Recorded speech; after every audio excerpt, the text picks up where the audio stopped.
Hey guys, what's going on, man? Welcome to 101 Weekly, and this is the review of the Watford game.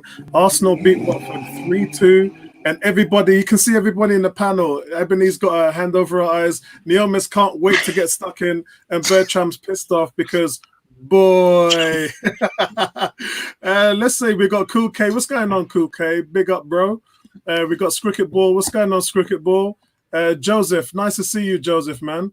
Yeah, bro, listen, let's talk about it today. That's what we're here to do, and let's hear from you as well, Joseph. That's why you guys are here. And Ebony, how have you been? The season's over, Ebony. It's over.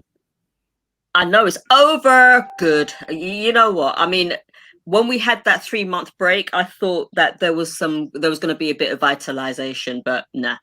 Otherwise, I'm fine. You know, I've had an interesting week. Did my radio show yesterday, and you know, just work, really. But yeah, but I'm glad that the season's over. I'm glad the season's over. It's just been dreadful, absolutely dreadful season, and I think the worst part of our team has been the defense for me personally. But you know, we've got to do better next week, Saturday. Yeah, that's a good point you raised there. I better look that up actually. While Neomis tells me how his week was. Neomis, how's your week been, bro? I mean, overall, my week's been good. You know, I'm still working hard. But I was very much looking forward to this game. And I was looking forward to us just destroying Watford, just really kind of setting a tone. We got Chelsea next week, and Arsenal's kind of ruined that. And now I'm worrying about going up against Chelsea when I shouldn't be in this position. I shouldn't be feeling this. So I am praying. I'll be praying over the next week. But yeah, I mean, that's what I got from it. I wanted to see a performance better than the Villa game. You know, we gave so much against Liverpool and Man City. I wanted to see a performance that was going to get us ready for the Chelsea FA Cup final game. And I have to admit that I didn't see that. And if we play like this against Chelsea, it's going to be another Baku all over again. And we're going to completely miss out on Europe. I just didn't like the way that they came. That it's almost as if, and I said this when I talked about the Aston Villa game, I said it's almost like they're turning up. They don't really want to be there. They just want to get through the 90 minutes with no injuries, and then they want to bring on Chelsea. There was no effort today. I think we saw some pressing with about 20 minutes to go, 25 minutes to go. That's when they actually looked like, and funny enough, that was when Nelson and Nketiah came on. We just looked like a different team. And Torreira. We had some fighters on there, and they only know how to play one way, don't they? Every time we see Nelson, Nketiah, and Torreira play, it's like you're taking the chains off your Rottweilers and telling them to go and attack. But before that, it was nothing. Do you think that has part to do with the manager also having Arteta having that train of mind as well? Because I don't know.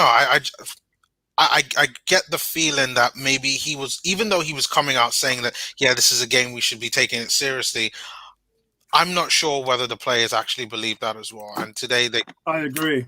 They kind of proved that. I mean, you know, we were okay, and yes, we had some luck, but it's more my expectation rather than the performance. I expected a lot more. I expected at least a 3-goal difference, not to be just scraping a 3-2 win, like 3-0, 4-1, something like that is what I would have expected. So that's why the game has been kind of disappointing for me. Yeah, I mean, at the end of the day, Bertram, this isn't the kind of game or form that you want walking into an FA Cup final, is it? So I'm going to take some positives out of this. I'm making up my own positivity, which is I saw Watford play Liverpool twice this year, and both times they destroyed Liverpool, frankly. In fact, the first time the game they drew, they were 1-0. Sarr should have scored like 2-3 goals. No, they should have won the first game. They should have won both games. They should have easily. And Liverpool at its best is probably the most difficult team to beat. So I'm going to take that as a positive. And having said that, I saw Watford play last week and they were awful. So maybe they believe that we are softies, and Deeney sure played like we're softies because he was bullying our defenders. But look, I don't think Arteta doesn't manage or coach as if the game doesn't matter. If you look at the first water break in the 20-plus minutes and the two teams, the manager of Watford wasn't even talking to his players. I mean, he was like he lost. They're down 2-3-0. He doesn't know what to do. Arteta is there preaching to his guys, organizing them. They're all listening intently. So I don't think he turns off as a manager at any point during the game. He's always giving instructions. Having said that, when you're up 3-0, you do lose some of that zest and some of that fight and some of that need, and it's always hard to bring it back. But I thought throughout the whole game that Watford was in the game, and they got opportunities through the entire game. I know in the 101 you said Soundness was off his rockers because he was saying Watford was playing better. I think at one point he was even up until some point in the second half where they totally sort of ran us out the park, frankly. And Welbeck, as I've said before, don't know where the goal is because he should have scored 4 goals. Even though I would say this, something that we lack, right? So think about this. The play between Welbeck and Deeney when they broke the defense down, which was exceptional football, frankly. We don't have that ability as a team with supposedly better players. We don't break down defense. Between he and Welbeck, they actually walked through the defense and Welbeck just scored, even though Martinez was broad. We haven't done that all season. That's the Wilshere days. That's the Fabregas days where we break defense down with Giroud as a sort of power forward, laying back and playing 1-2. We haven't done that no time this season. We haven't penetrated and broken the team down, split their defense, and scored a goal, which is the most concerning part because at some point when teams stack, you got to have the capability to do that. We don't have that in our locker. So hopefully next week we will play like we played against Liverpool. No, I'm sorry, City, not Liverpool. Okay. Big as Liverpool, we're going to get slaughtered. Yeah. Big as City, that was a really compact, thoughtful game. And I thought Maitland-Niles today, if we think about not going to the ratings, but I thought Maitland-Niles, unlike the previous game where he was misplacing his passes, even though he was playing well defensively, I thought he was exceptional today, actually. Yeah. And guys, I just want to touch before we go into the player ratings, and guys in the chat room, hold tight because player ratings are coming up soon. So get your figures ready for Martinez, or you can start to throw out Martinez's number right now. But before that, I want to take a look at what the pundits were saying about Arsenal. I'm sure I've got it here. Let me have a look and see where it is. Now, here we go. Right, let me try and pull this up. Let me try and pull this up and see if I can find it. I'll try and enlarge it and then see if I can pull it up here so we can have a look at it. So, guys, let me just get the figures right now. Can you not see that clearly, or shall I blow it up a little bit more? Let's blow it up a little bit more. So, in the predictor, 21 pundits had to choose which teams were going to finish in the top 4. Out of those pundits, how many do you think chose Arsenal? Well, let's have a look. Out of the 21 pundits, it was 13 that chose Arsenal. 13. So more than half the pundits thought that Arsenal were going to finish in a Champions League spot. Instead, we've got our worst position for 25 years, and if we don't win next week, we ain't even going to play in Europe. Now, it was Ian Wright, Alex Scott, Sue Smith, Martin Keown, Neil Warnock, Karen Carney. Now, notice out of those seven people, 6 of them have got Arsenal affiliations. Jermaine Jenis, Paul Ince, Chris Sutton, Leon Osman, Pat Nevin, who's a BBC reporter, Michael Brown, and Mark Lawrenson. Those were the people that thought that Arsenal were going to finish in the top 4. Ebony, let me get your views on that. Well, you can understand from the people with the Arsenal affiliation, and you can understand it from the fact that, before the lockdown, we were actually playing all right. We were quite decent. But then, after the lockdown, it was just, we came back, we got battered by Man City. And then we won a few games along the way. And then we just lost concentration. But, the fact that we finished, what you got to remember is that predictions don't always come true. And I could have said that we were going to finish below the scum down the road. However, it could have been worse than 8th this season. And, we've only got ourselves to blame. The defence hasn't been great. Sometimes the midfield haven't been great either. We've been firing on all cylinders with the attack, but with the midfield and the defence, it's just been dreadful. If it hadn't been for the likes of Martinez and Leno, we would have actually possibly gotten mid-table. So you have to take into consideration that those, and I have to say that Martinez and Leno have been player of the match on a few occasions themselves. So if it wasn't for the, when your goalkeeper is the best player, you have to ask questions about your outfield players. So, but I mean, I can understand why they chose Arsenal for 4th. But if you look back on the whole season, how dreadful it was, it's been quite embarrassing, to be quite honest with you. But like I said, we could have been 10th had it not been for the goalkeepers. So, Cool K has asked Apollo, how many said Spurs? So we move over to you, Neomis. So 13 of the 21 had Arsenal in a Champions League spot.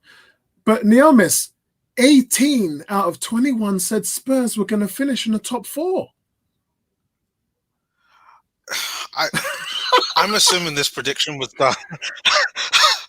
This prediction was done at the very beginning of the season, right? Yeah. This is what I assume.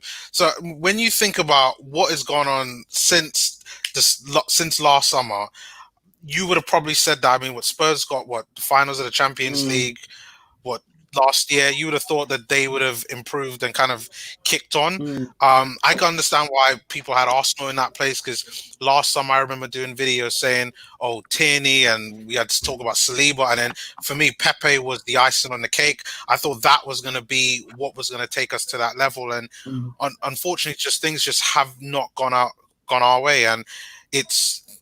I mean, this, when I really think about it, this has been something that, unfortunately, as the weaknesses on our side has been there for years, even for when Wenger was there. I mean, we're talking easily over the past 5 years, and slowly but surely it's just seeped in. And Unai Emery had the same problem, which is why I don't get on his back too much, because the problems were there. Freddie had it, and now Arteta's have it. And it's a problem where we need to close up all the holes. I'm not surprised that they've said this, but it's just that a lot of things just haven't gone our way, and a few kind of surprises. The likes of Sheffield United and Wolves and kind of Leicester have been the reason why maybe we're not even closer to 4th. So I do understand the reason why, but unfortunately, it is what it is. So Bertram, this one's over to you. So we know now 18 of them said Spurs were going to finish in the top 4 place. My God, how wrong did they ever get that? That's worse than our result. But more importantly, Bertram, I think where I'm going with this is, you have to think to yourself that you come to a place like Arsenal and the expectations is always there, but to have your worst league position in 25 years, we've been papering over the cracks for so many years. And for me, somebody said to me, I believe it was either Lee Judge's, Kevin Campbell, I can't remember, on Twitter, and they were like, are you happy with 10th or 8th or whatever?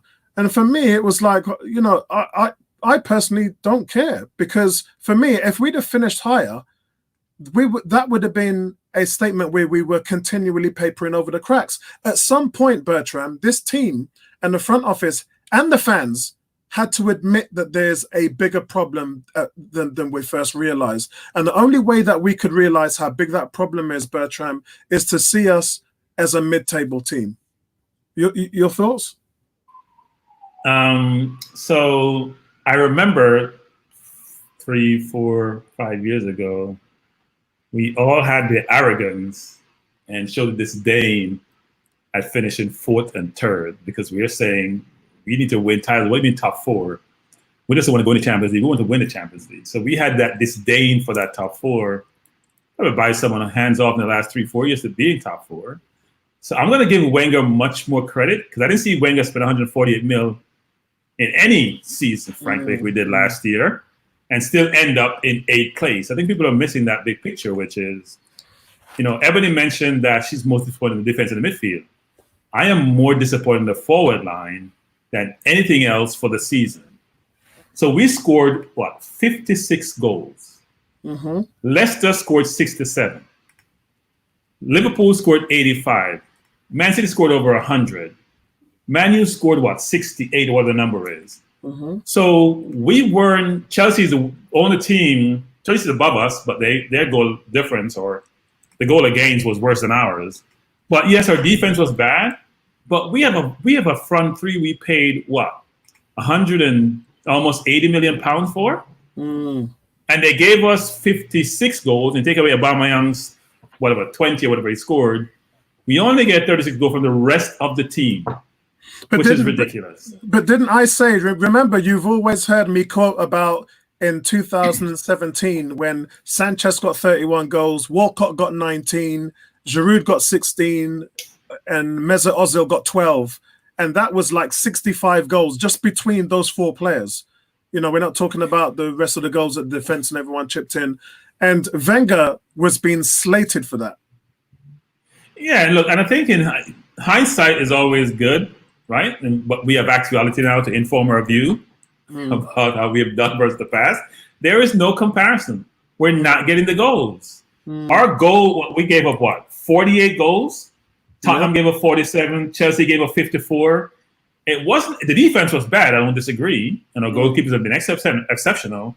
Yeah. But we're not scoring goals. We should be scoring at least 70 goals with that vaunted front three. They're the most expensive front three in the league, aren't they?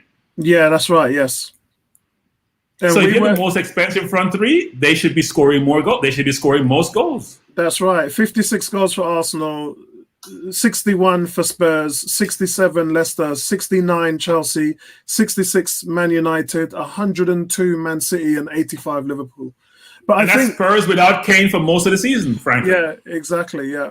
And obviously Song had to go away, but I don't think he really missed much on duty because he did it in the lockdown. I think for me, what we have to remember is defensively, we let 51 goals in last season under Unai Emery and 51 goals in under Wenger, which got him sacked. And this season, 48. So my target next season, Bertrand, would be to get under 40, because if you look, Wolves is 40, Leicester's letting where are we? Leicester's letting 41 goals, Chelsea 54. That's terrible. Man United 36, Man City 35, Liverpool 33. If Arsenal, Bertram, could let in under 40 goals, I would see that as a massive improvement for Arteta. But we need our forward lines to score goals also, because we vilify the defense and how poor they play. And if Aubameyang scores a goal, then we're going to get excited. But then realize that Laka and Pepe and all our midfielders are not chipping in. And therefore, at least Chelsea won. They're scoring goals, so they're giving up goals in abundance. But they're also scoring to allow them to be in the top four. We're not scoring goals, and we paid a lot of money for those offensive players. Everyone said we should have got a defensive player. A really good solid center back like a Van Dijk. They don't grow on trees, frankly. Apart from Koulibaly, I don't think anyone else had that sort of resume and that persona to fit there at that price. But Pepe has underachieved, frankly. He's a very skillful player. We saw that today, but he's significantly underachieved. And I think what we also need to do, so the Madisons of the world, the Dele Allis of the world, these players are out there someplace. We need to go find them and not spend ridiculous amount of money. They're in the championship. They're in the Premier League someplace. Mane was also from Southampton. He paid 30-something million for Mane. Salah was here, went away. He paid 30-something million for him. Decor and really Sarr with Watford. Decor and Sarr. Sarr was exceptional against us when we played him in the Europa League a year ago. Today, even though Tierney played well, he was hard to defend against. Yeah, he was. He reminds me of Traore. They need to work on their finishing product and decision making when they get into those positions. But he's very, very difficult to mark. So, guys, we're gonna first of all, for any of you young guns out there, like the African Guna, I just want to say, yes, it's our lowest finish since 1994 when we finished 12th. We had managerial problems that season as well. If you guys can remember, George Graham had to be kicked out and Stuart Houston came in, which was a Freddie Lundberg role to see if he could steady the ship or get things working, which he couldn't. And then it was Bruce Rioch that was appointed, and even he didn't last that long. But that's when Dennis Bergkamp came in, and all of the older boys and girls know exactly what happened at that stage. But it's very reminiscent of what happened that season as well. So listen, guys, it's a little bit of history for you, but let's talk about our player ratings. And we're going to do things differently. We're going to do it by section: goalkeeper, defense, midfield, and strikers. So we'll spend a bit more time with those. So we'll need your grades for all the players in those sections right there. So we'll go with Martinez with the goalkeeper. I'm going to give Martinez a 9, and he gets my joint man of the match. Just an incredible game. You know, claiming balls on crosses, kept his concentration in the 73rd minute with the Welbeck back heel. I thought that was going in. I thought there's no way. The speed he had to get down to make that save, and then just save after save after save. It's one of the best displays I've seen from a goalkeeper since the days of the Invincible and Jens Lehmann. And for me, if I was going to give anybody a 10, it would have been him. But we did let 2 goals in. He couldn't really do anything about them, to be honest. But for me, he gets a 9. Ebony, and guys in the chat, throw up your numbers for Martinez, please. Ebony, Martinez. Well, I'm Martinez's biggest fan. I'm going to give him a 9 also. I mean, the man just oozes agility. He exudes confidence. He has this command. All right, the goals weren't his fault, but it could have been a lot more. It could have been like 4 had it not been for him and his quick agility, his quick movement. I thought he's my man of the match. He's my man of the match because I keep saying it, I'm going to say it again, he's better than Leno. I don't care what anyone says. He's better than Leno. There's no doubt about that. He is better than Leno.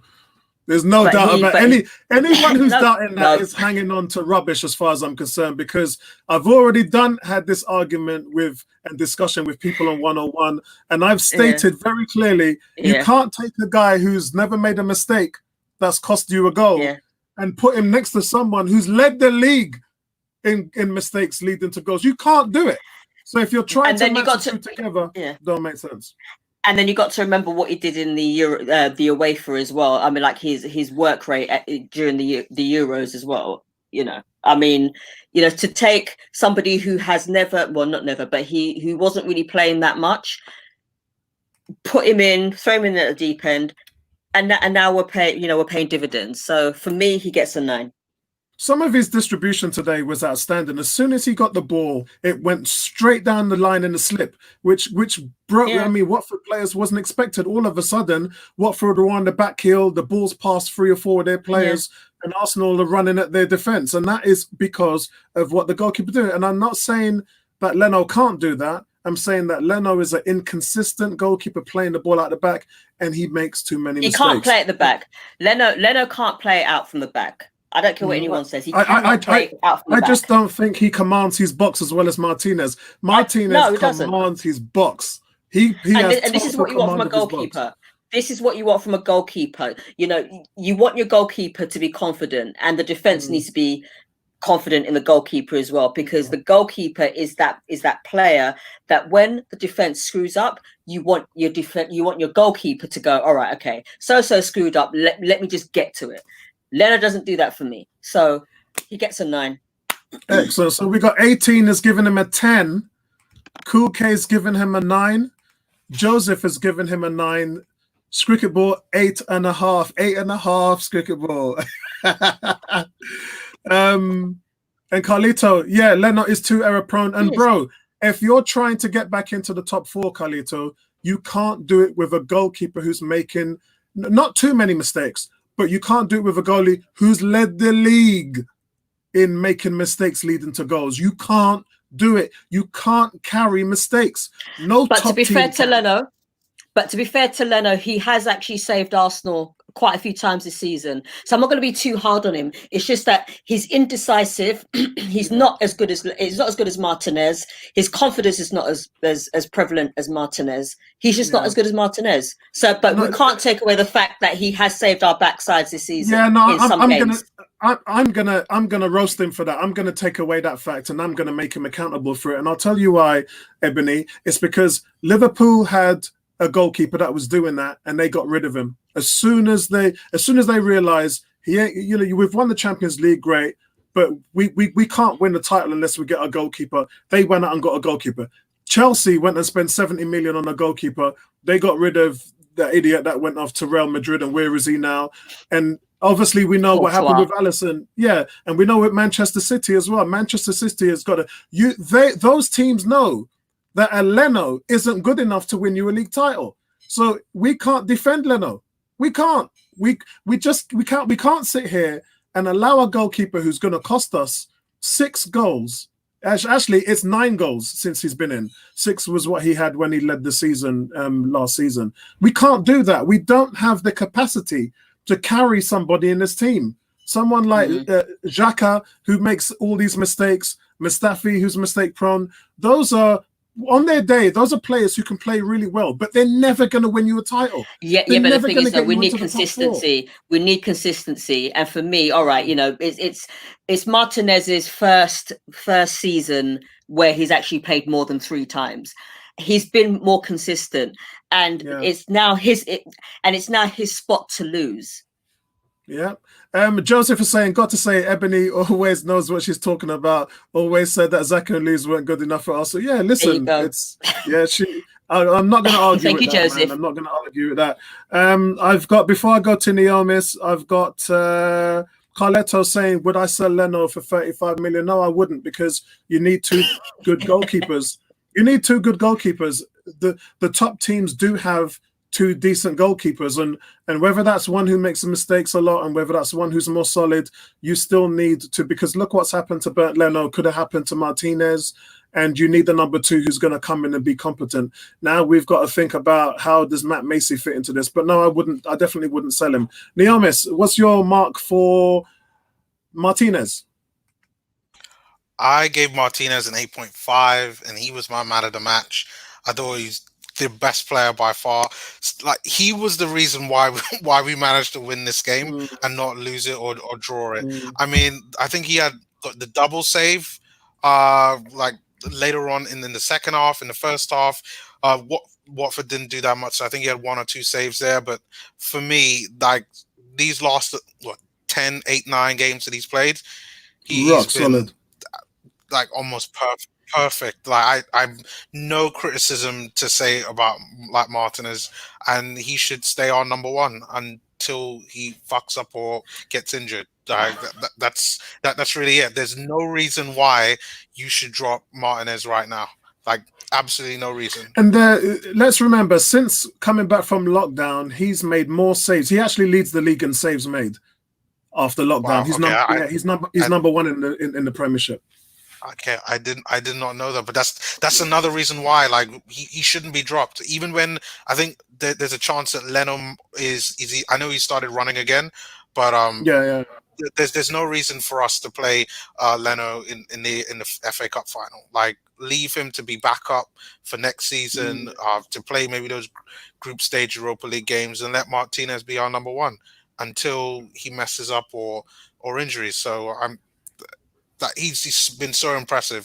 The first time I did this show with you, like, I had questions on Martinez because I was there during the Reading, 7-5, like, seeing that debacle, and I mean he's improved through leaps and bounds. Like, he's, I mean the guys. I don't want to say perfect because I don't believe that there's no such keeper as that, but like, he has been almost. He hasn't made any errors. The errors have been through the defense that's in front of him. So for me, he was man of the match. Yeah, Bertram. When you've got a winning formula and you've got a rock solid goalkeeper who doesn't cost you, it's very hard to take him out of the team, isn't it? Yeah, it reminds me of I think the name you're looking for is Steve Young, San Francisco 49ers. No. No, it's not actually. It's actually Lou Gehrig. Oh. Lou Gehrig actually. So Lou Gehrig played for the Yankees. The shortstop in front of him got injured, right? And he went in as a temporary, and he played 2,000 plus straight games. The person never got their seat back. He played 2,000 plus games, and they played 162 games in the season. So that's like 20 years straight he played for an injured player who got injured, never got back in the team. He took his place. That's what I think about Martinez and Leno. Having said that, I'm not going to lock Leno, even on his errors.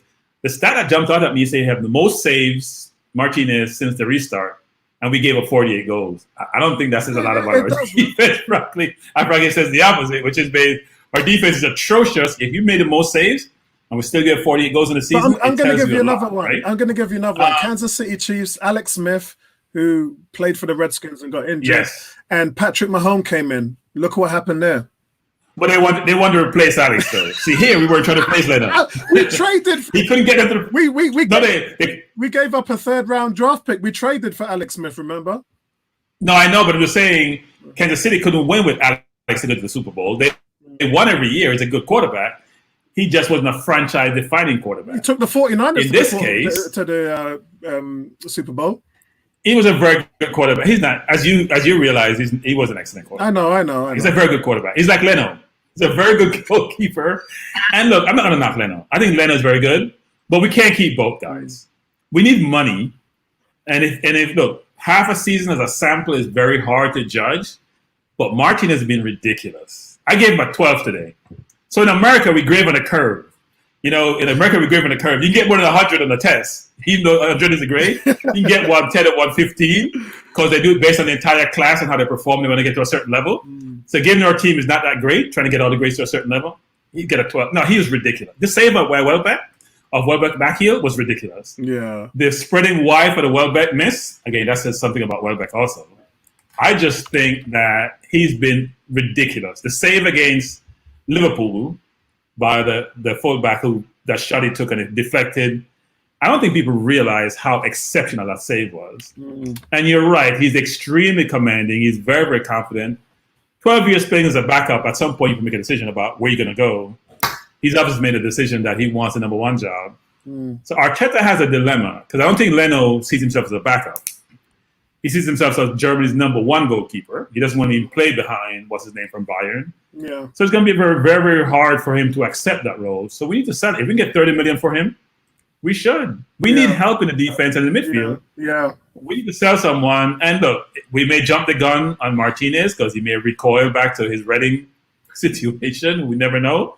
But I don't see it because he seems so confident and he has such size and such agility that I have to bow down to Ebony because I was thinking she was drinking some white rum when she came to on that Ray and nephew shit. Yeah, but look, he's been the best. He's apart from Pope, who I think has been very good and underrated, frankly. I think he's been ridiculous. Yeah, he's listen. I said it before. He's our best goalkeeper since Jens Lehmann. There's no doubt about it, man. And he's about how tall is he? Like 1.95 meters. He's 6'3". He's only an inch taller than. Yeah, we don't talk in meters here, Ebony. You have an American on the line. We don't talk in meters. Yeah, I know. But that's how they do it now. So I got some more scores. We got Style, who's given him an 8. No, actually, he's moved it up to an 8.5. Yeah, boy. What's going on, Kez, man? Today was one of those games where Watford had too many shots. And that's because we weren't playing, Kez. We had no intent today.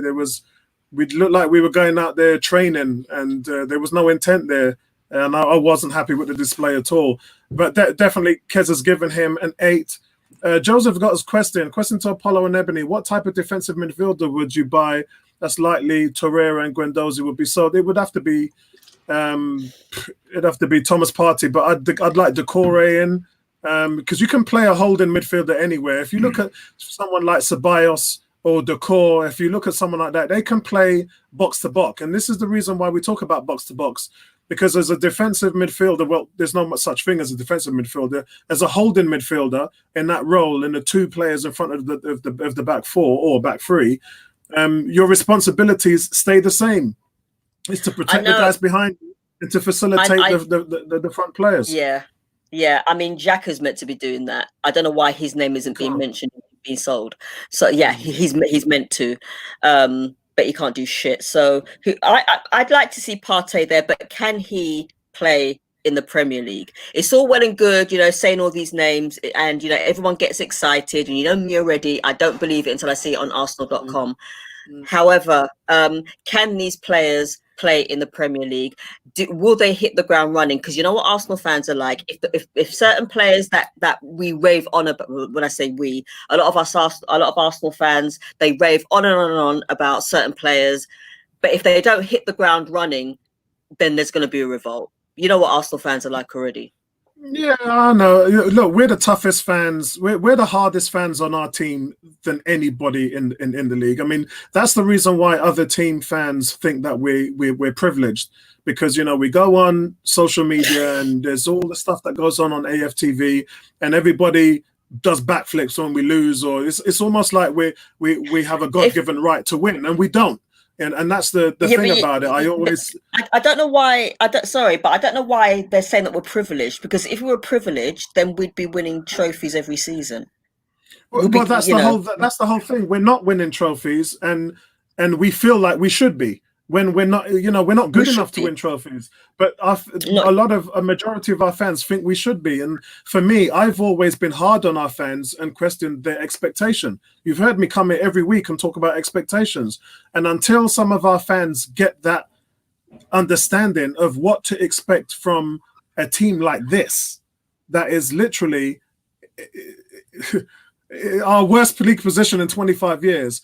We can't sit down there and talk about we're going to win the Premiership title, we're going to win the Champions League, we're going to win, because we're not good enough. We're not good enough. So therefore, it's down to the fans to pamper their expectations. It's just, that's how I see it.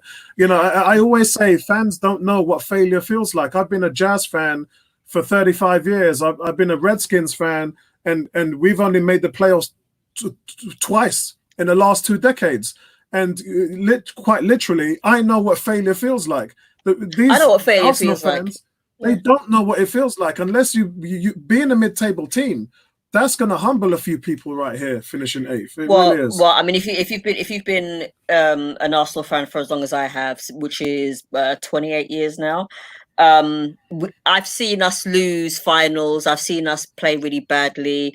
I've seen us sell our best players in order to finance the Emirates, and get in really bad positions and lose games against teams that we should be beating. It's just, and that's gone on. And that's been a cycle for years and years and years. It has, but Emery, you've tasted Ebony, you've tasted success as well. You've tasted what it's like to be the best.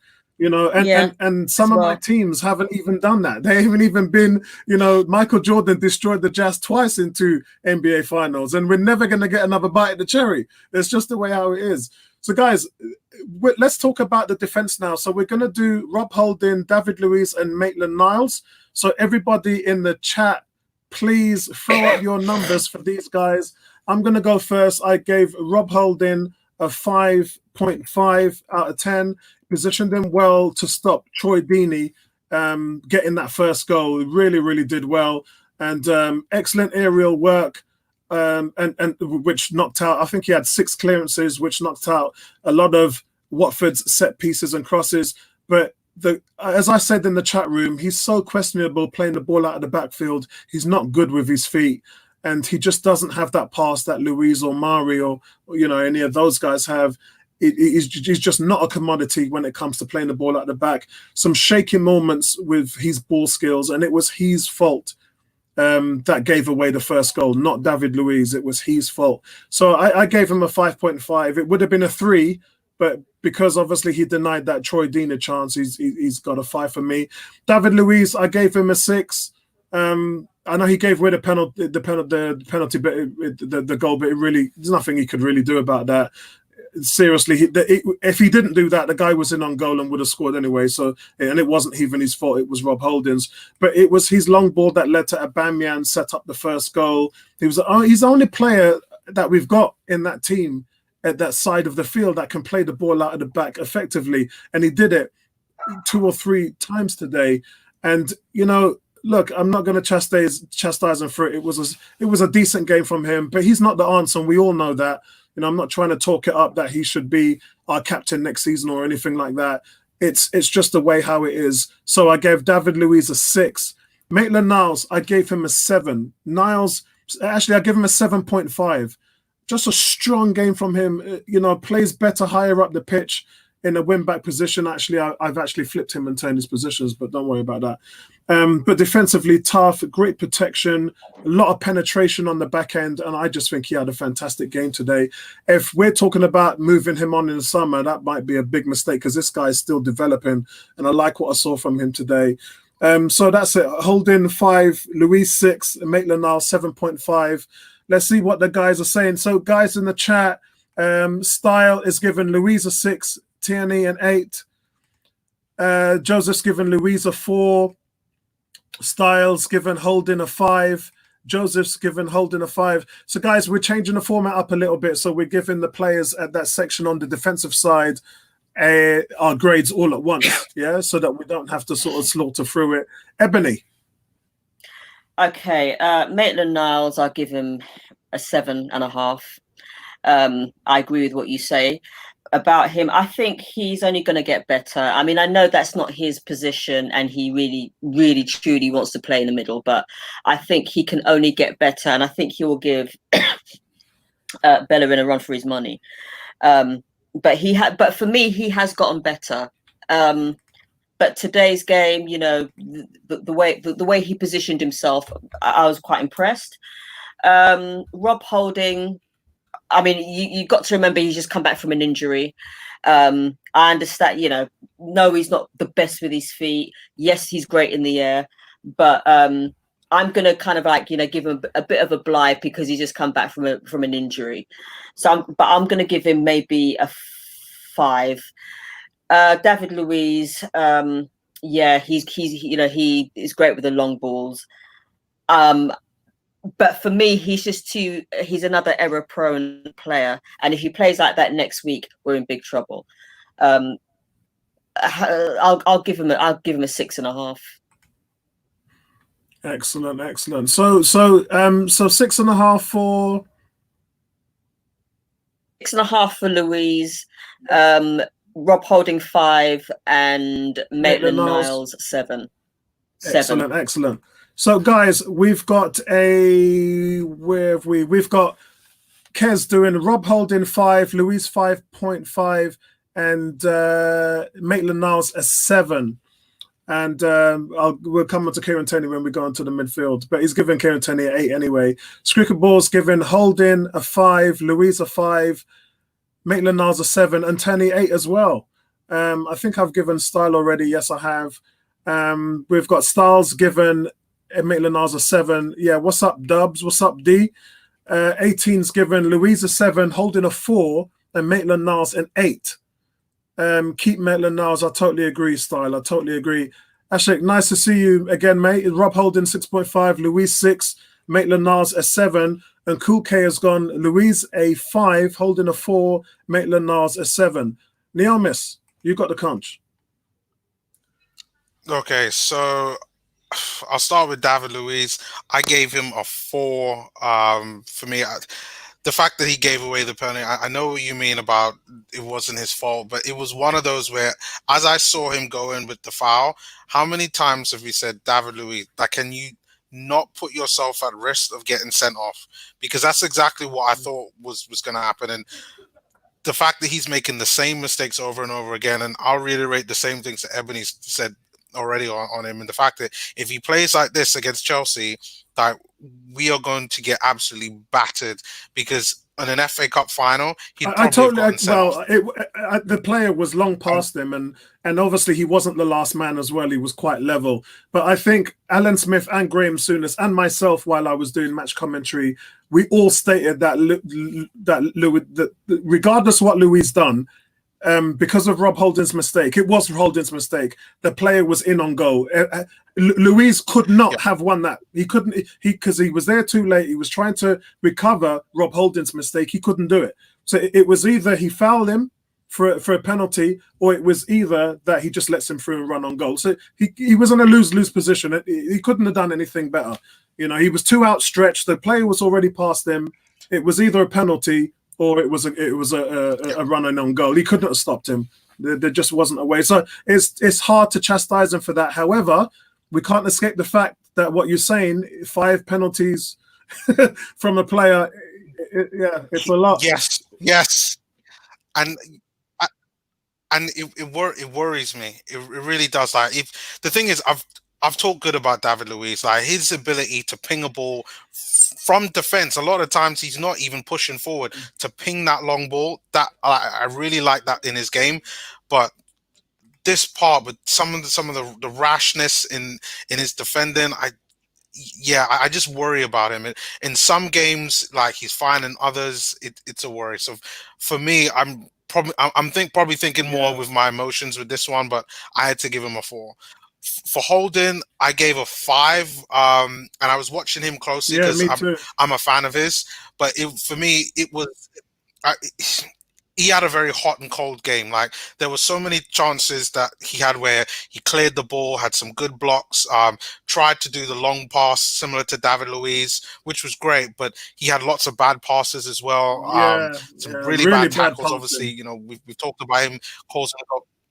And, you know, some of his positional play, and he picked up a yellow card as well. So, I mean, for me, it has to be down the middle. But I think with him, the good slightly outweighed the bad, or else I probably would have given him a bit less. So for me, I gave him a 5 because overall, I thought it was an okay performance if you're weighing up everything. And then for me, I gave Maitland-Niles a 6.5. I thought he was actually pretty decent. So many times I kind of forgot that he was on the pitch just because he was doing his job and doing it pretty well. Positioning, I thought he was decent.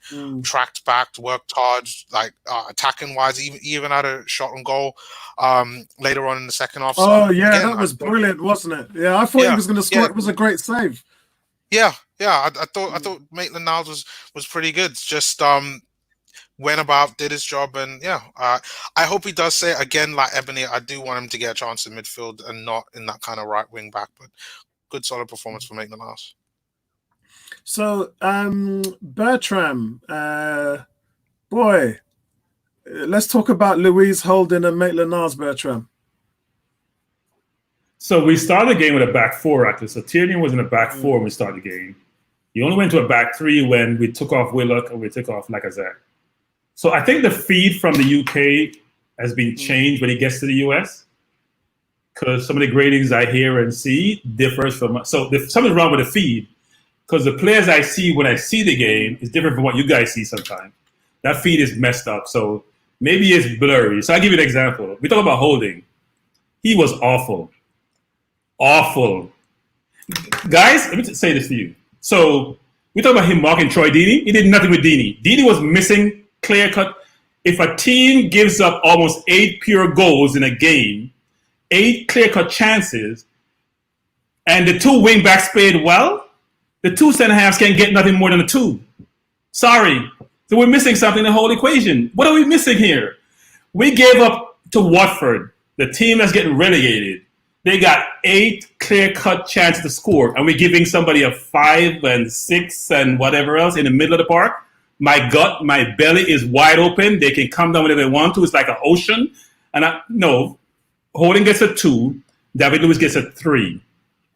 First of all, Welbeck already missed the shot when he gave the penalty away. He missed the goal. Like he normally does with Welbeck.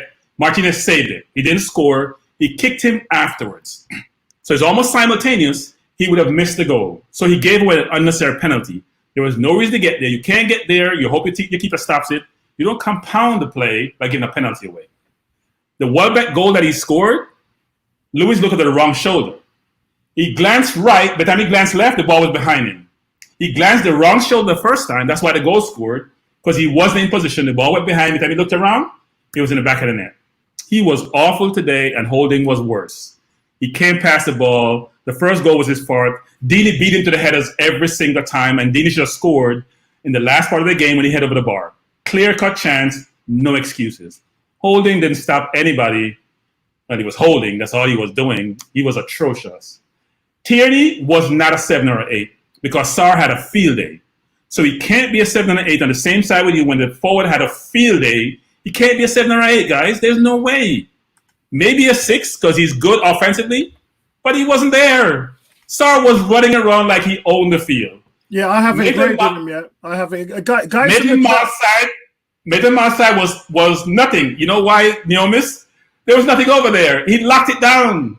He locked it down. He's an 8 or an 8.5. He wasn't a 6. He's an 8.5. Defensively, I agree with. Defensively, with Tierney, like I agree. Like Ismail Sarr had him defensively, but all game. He was running. Sarr looked like he was Mane. Sarr was Mane and Salah yesterday. I agree. Defensively, I gave Niles a 7.5. Niles had such. I can't believe they're talking about him leaving in the summer because that is just it's bonkers. And remember, he did it in the last game as well. Look. Maitland-Niles. That's why Arteta plays him. I think he may play the FA Cup final. When you have a difficult forward, so he should play against Pulisic. Maitland-Niles should play against Pulisic. Pulisic is tricky and he's quick. Miles is not going for the fakes anymore, and I think he's got more confidence since Arteta came. I think he's talked to him. He's a good one-on-one manager. You can see the change in Miles' attitude, mainly, because he's always been, and his movements on the field are much more, he's moving much quicker. He's showing more zest. He's showing more energy. He would just stroll around on the field like, I don't want to be here. I'm not a wing back. I'm not a full back. I'm not a wing back. I don't want to play out on the right. I'm a midfielder. You can see that he's changing his attitude, which reflects in his game.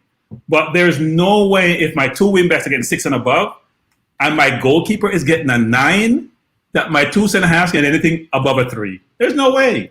And they get 8 chances? There's no way. He gets 3 and Holden gets 2, and I'm generous at Holding. It should be a 1. He was terrible to me. He didn't mark Dini at all for the entire game. Dini was having a field day. Now, Dini should have got some yellow cards. But no, my 2 centre halves can't get anything above a 4. They were awful. And when they get to my 2 center midfielders, because they weren't much better either. So sorry.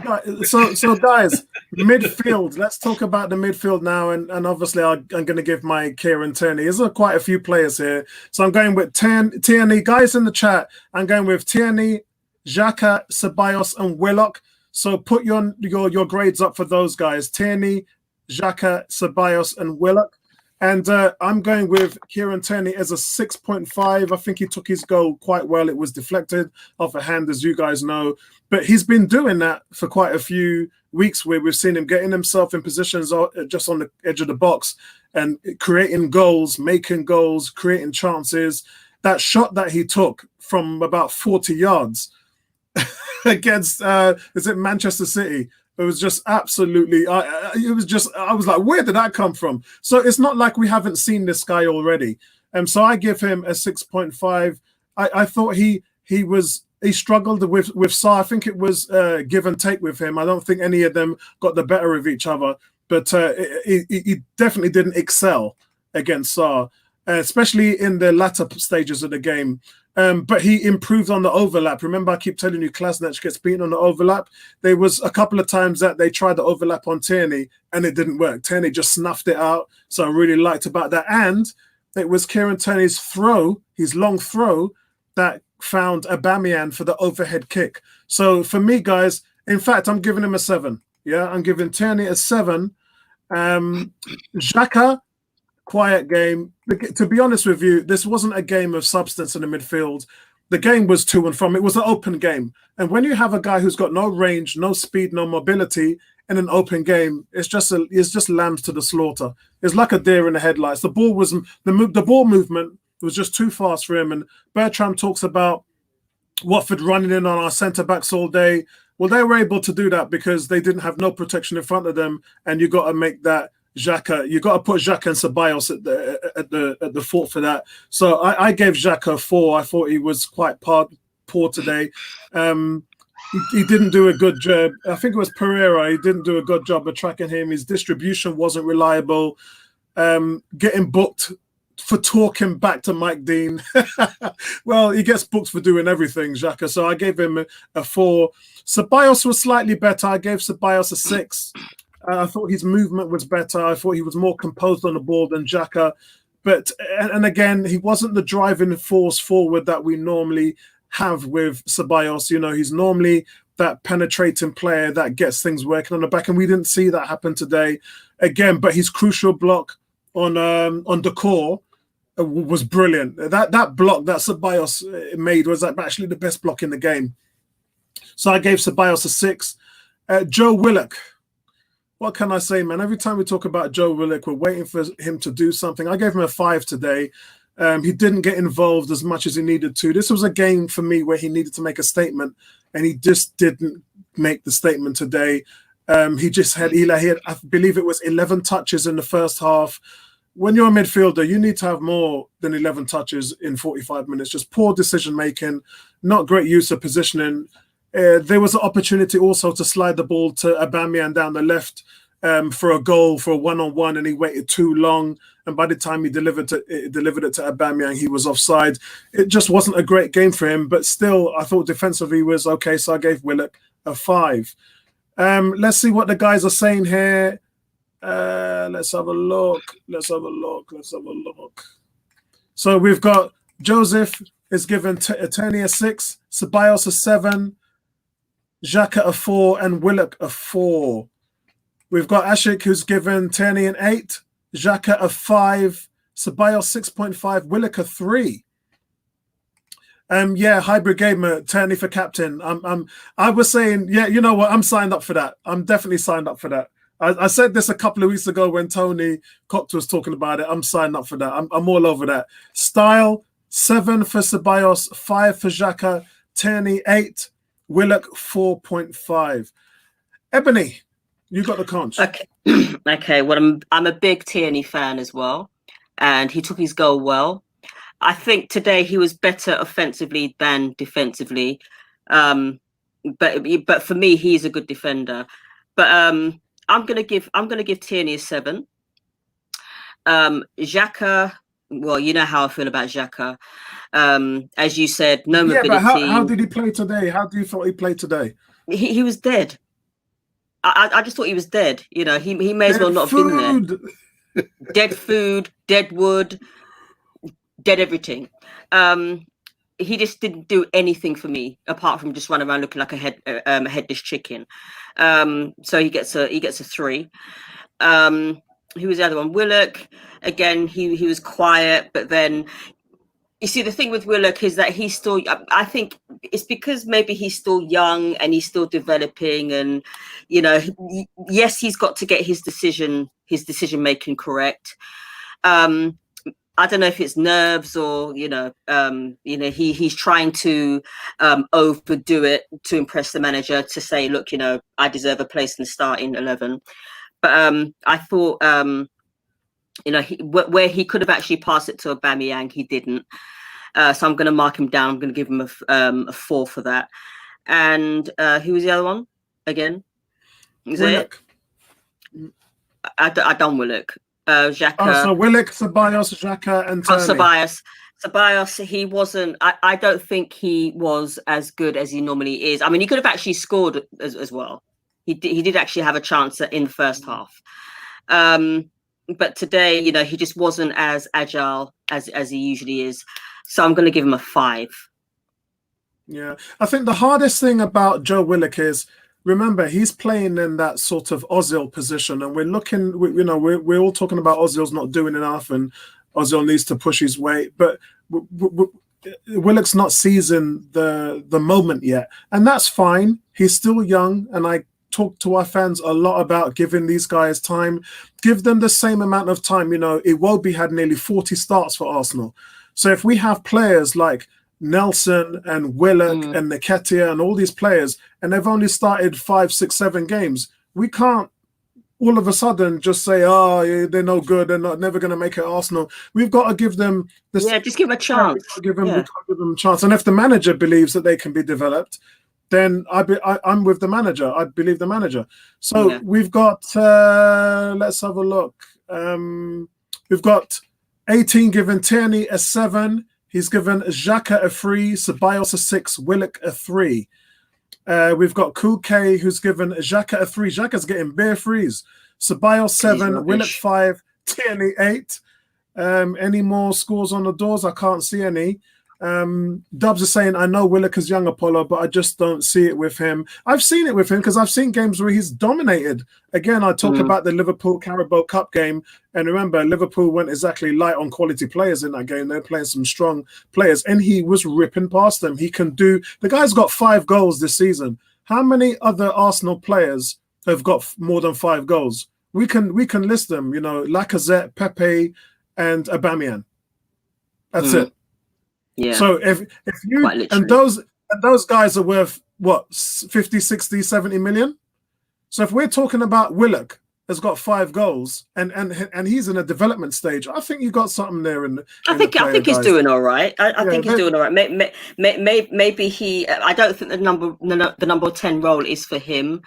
I think he just needs to maybe play. I mean, he can play in the middle, but just not as a number 10. I just don't think he has the creativity yet. You know what his biggest problem is, Ebony? Emil Smith Rowe.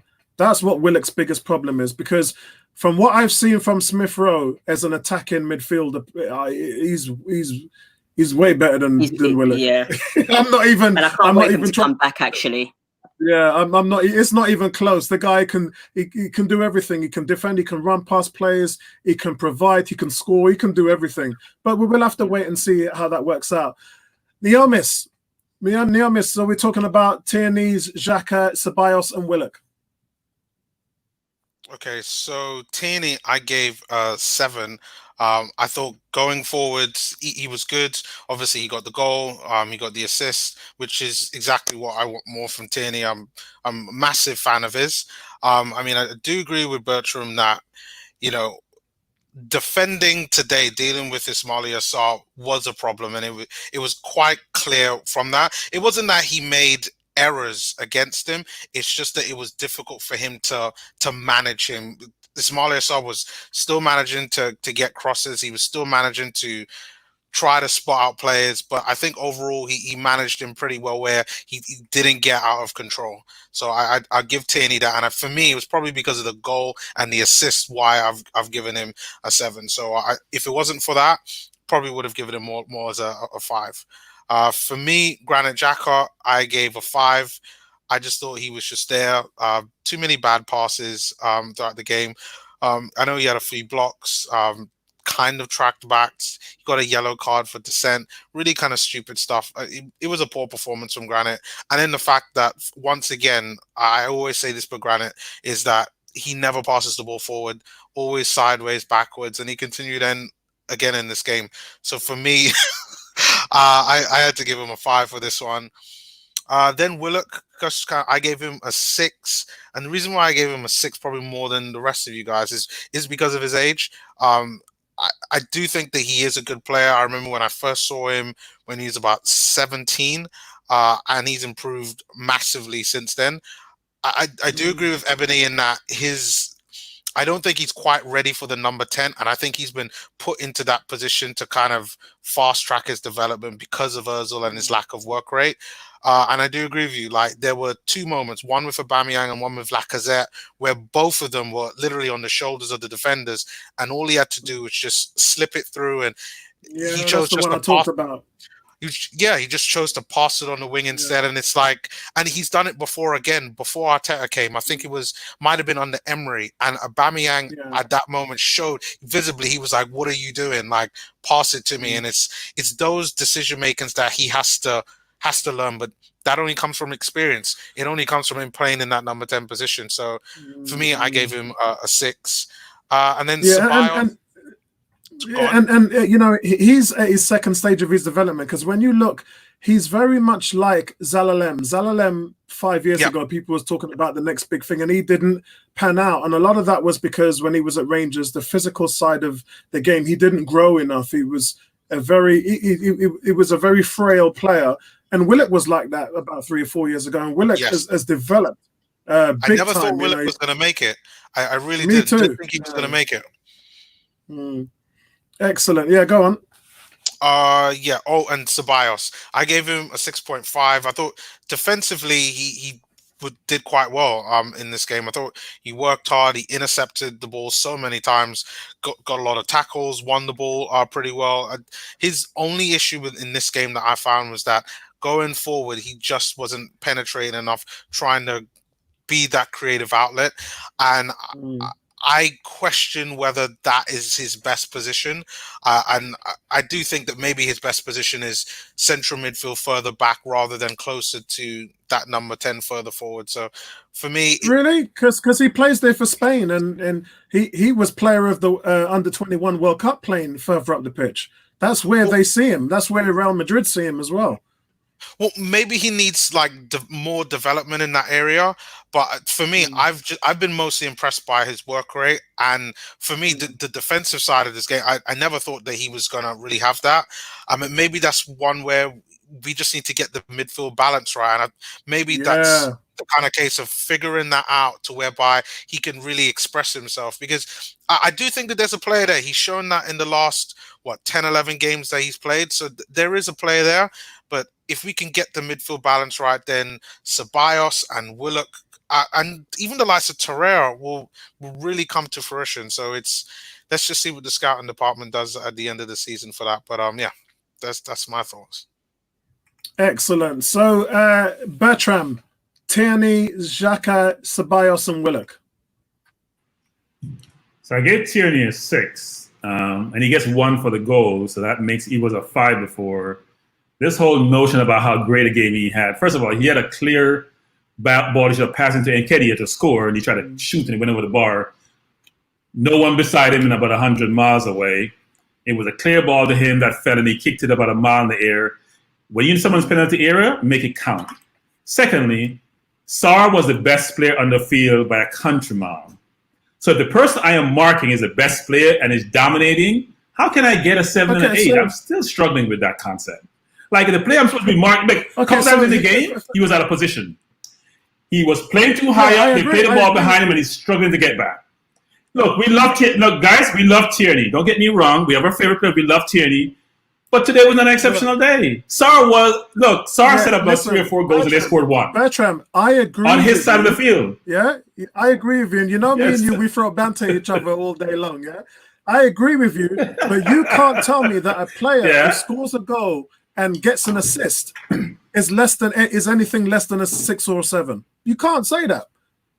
And listen. Yeah, I know. And you guys keep giving people Louise 6 when we Watford should have scored 7 goals today, guys. We're not talking about chances which are half chances, quarter chances. 7 goals easily. I'm not saying that Tierney was the worst player or played badly. He got roughed up. By Sarr, I'm not going to. I gave him a 6. Yeah, he got roughed up. But we don't hear him be roughed up. He's getting 8 in this forum. We see 8 and 7s. That means you had a very, very good game. And Sarr was running a field day. Sarr was go home saying to himself, "I'm relegated, but boy, I have built up my resume today against supposedly a 7 or 8 player on my side." Yeah, right? 7 is as much as I could go. I can't go any higher. Granted, he did the same to Robertson. Don't get me wrong. Even though he was more on Trent Alexander's side actually when he played against Liverpool. But did the same to them. So I'm not going to knock Tierney because of that. Look, Tierney is a very good player. He's going to be an exceptional player, I believe, eventually. But just like you talk about Smith Rowe, I saw Smith Rowe last year. Looked like a fish out of water. Has very, very good skills. But everybody keeps knocking Willock. To me, Willock, I thought, would never make it. When I saw Wenger first playing Willock, I'm like, what is Wenger doing? This kid will not get there. I am high on Willock. I think his decision-making is his biggest challenge, which is, you don't realize it, which is when you're that young, you don't want to make a mistake. So if you try to tread the needle between the defenders and he gets turned over, everyone's going to say, you know what, we can't trust him. If you play it wide, just like Xhaka do, and it's safe, you may curse me, but at least I didn't turn the ball over. That's his problem, which is take the risk, try to make the chance, and do it quicker. Identify the situation, think about what you want to do before you get the ball, and then make the play. He's not doing that. But I'm high on Willock. His work rate, his control, he can beat a man just like Maitland-Niles, which is what Bellerin cannot do. That allows you to then be able to at least increase your profile and probably get better. So I do not think that Tierney today was anything but a 6, and he gets 1 for the goal. The assist. Talk about the assist. I'm not going to give him an assist for throwing. I'm sorry. You throw the ball in, you're hoping it. Aubameyang created that ball. He bounced it, and Aubameyang scoring a goal is ridiculous. I'm not giving you an assist for that. Sorry. Hold on. You're not giving him an assist, but the game gave him an assist. That's a makeup stat, and the stat word's a makeup stat. I don't count that stat. Sorry. The game, I don't count that stat. Bro, the game gave him an assist. Yeah, as much as he made that goal, it's as much as Lacazette made Aubameyang's first goal the penalty, which, quite frankly, it was a stone cold penalty. I was on my sofa screaming as to why it was. I thought they weren't even going to review it. Yeah, the funny thing here, the commentator here was saying it probably was a penalty. I'm like, what are you smoking? The ball wasn't close to the player, and he hit him. What are you talking about? It's not a penalty. I'm saying, are you an idiot? No wonder they gave VAR a hard time. I was wondering why VAR's taking so long. It was clear penalty, and the defender was being totally asinine. Anyway, Xhaka gave a 4. I thought he wasn't in the game today. I didn't think he played that well. He's got to do a better job. When you play against a team that's getting relegated, you got to move ball forward. You got to move the ball quicker. But you know what? He's limited physically, so in terms of athleticism. So I give him a break. Ceballos, I thought, was a 5 today. I love Ceballos' energy. I think he's much more better defensive than I thought he was. Yeah. And he loves to have the ball. He loves to caress the ball. He always wants the ball, which is where Willock struggles. Because Willock is not positioned himself to get the ball. Ceballos comes to the ball. He wants the ball. He presents himself. Willock doesn't do that as well. So I gave Ceballos a 5.5. I didn't think he had an exceptional game. No one on the middle did. I gave Willock a 4.5. He didn't make a lot of bad passes or any bad passes, but you have to be in the game. You can't just be on the field existing and not presenting yourself. He wasn't presenting himself as he should. But I'm high on Willock, actually. I think Willock would want to be one of the better midfielders. He has all the fundamentals for a good midfielder. And if you have the fundamentals, you just have to get good coaching, improve the decision making, and eventually he'll get there. So I'm not down on Willock. I'm not down on Tierney. I hope Smith Rowe come through. I heard he had a good playing well on loan. So look, we have some young players who are coming through who are going to be good. Maybe some may even be exceptional. So, but I thought the midfield today was just like the defense. Frankly, they didn't turn up. Yeah. I don't think the team turned up. You know, I don't think they turned up at all. What's the D saying? D saying that long throw is a good weapon to have. Yeah, because everyone's used that weapon who can do it. And when I saw him throw the ball like that, I was like, did he really just fling that ball 30 yards into the box? I was like, we've never had a player that can do that. I think. So Paulo, here's my point. So you throw the ball to me, right? If I head it, I may want to give you an assist because you put it on my head and I head in the goal. Aubameyang controlled the ball with his back to goal. Where's the assist? He has to create the goal all by himself. But the long throw, that's an assist itself. Yeah, now you're telling me alley-oop don't work. Come on, man. Come on, but alley-hoop, you're going no, guys. Alley-hoop is different, which is you're going straight to the basket. You throw the ball and I put it in the basket. I have to control the ball and create an impossible shot to score. And you want an assist? Yeah, of course. That's how the game's played. That's how the game's played. Right, guys. We're going to go now. You're not easy, Bertram. We're going to go to the front line, guys. So, but before we do, can everybody in the chat please hit a like button? I know there's 9 likes on this video already, so can you please hit the like button? It helps me out. It makes my video recommended among all the Arsenal fan base so everyone can enjoy our conversation. So please hit that like button, guys, in the chat room. Guys, we're going to talk about Pepe, Aubameyang, and Lacazette. So we're focusing on the strikers now. For me, Pepe got a 5. Slightly better than Willock on counter-attacks, but his defending was okay in places. I thought in the first half an hour he defended quite well, and he was a little bit lively. But across the time when he got taken off, he just faded off. And he was Arsenal's most lively player in the first half an hour. I thought he really got himself involved, but after that he just faded.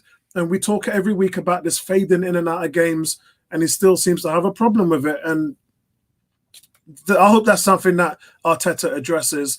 Aubameyang, guys, I had to give him an 8.5 today. I thought it was a good penalty. And remember, Pepe is our penalty taker. Pepe is the most accurate penalty taker in Europe, 92.9% conversions. No player in Europe has a better penalty percentage than Pepe. So when Aubameyang stepped up, I think I typed it in the game chat. I said, here we go. Somebody wants to win the golden boot. And I think Michelle started laughing. But, you know, it is what it is. And actually, I've seen Aubameyang take penalties before, and they weren't that great.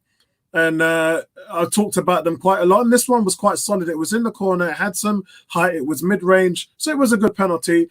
Outstanding control and overhead kick for the second goal. He also slipped in Turney for the goal. So it's 2 goals and an assist. And then it was an inspired captain's performance. Played well defensively as well. Had a lot to do running back because Xhaka wasn't backtracking and he had to come in and put in a captain's performance.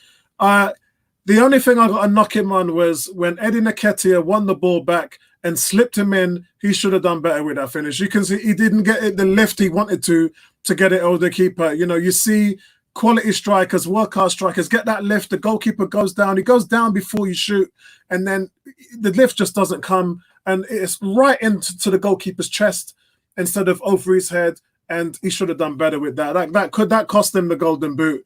But as I said, guys, he gets an 8.5 for me. Lacazette gets a 6.5, played a vital role in Arsenal setting up the lead, obviously, with the penalty. Winning space in the area, getting fouled, positive attacking play and defensive work from him today. 6.5 is all I can go for Lacazette because, you know, he played above average. So I've got to call it out where it is. Guys in the chat, have you got your numbers up for our front three players? Let's have a look. No, not yet. So Ebony, over to you. Okay. Aubameyang, he gets an 8.5. Took his goals well. I mean, like this is one of these games whereby you know he fluffed his lines, but I mean I thought he played pretty well, and you know he got an assist for Tierney to score his goal, which was very good. But I think I thought he had a really good game today. Despite the fact that, you know, he could have actually scored, despite the fact that he could have scored more. But, yeah, I thought he took his goals well. I thought it was one of those captain's performances where he actually was quite inspirational today. So I'll give him an 8.5. Pepe, for me, he's all right going forward, but that's really about it for now. But then I think to myself, well, this is really his first season in getting used to the Premier League. So maybe when he plays next season and he gets a bit more training under his belt and a bit more coaching from Arteta, then maybe he'll come correct. Maybe he'll get that bit of defensiveness in his play. Otherwise, I thought he's a bit lax. So I give him a 5. Lacazette, I give him a 6. He didn't really do a great deal, but he just had a quiet game for me. Maybe, and I think he could have scored in the first half actually, but he didn't quite get there. But yeah, he was quiet for me. So I'll give him a 6. Excellent. So let's see if we can get some scores on the boards. Let's have a look now. So we've got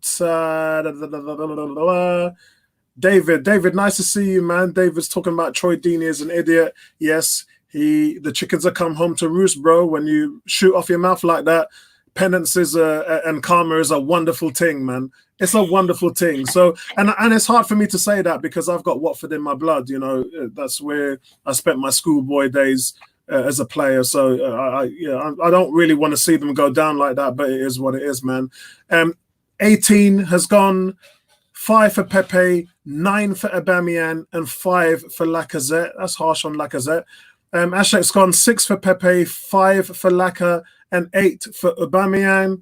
Joseph has gone 6 for Pepe, 8 for Aubameyang, and 6 for Lacazette. Hybrid Gamer has gone 9 for Aubameyang, 5 for Pepe, and 5 for Lacazette. A lot of people didn't like Lacazette today. Let's have a look. Cool K is going 4 for Pepe, 9 for Aubameyang, 6 for Lacazette. Yeah, David, just told you my thoughts on Troy Deeney. Pepe for Kez, 6.5, 8 for Aubameyang, and 6.5 for Lacazette. That's fair enough.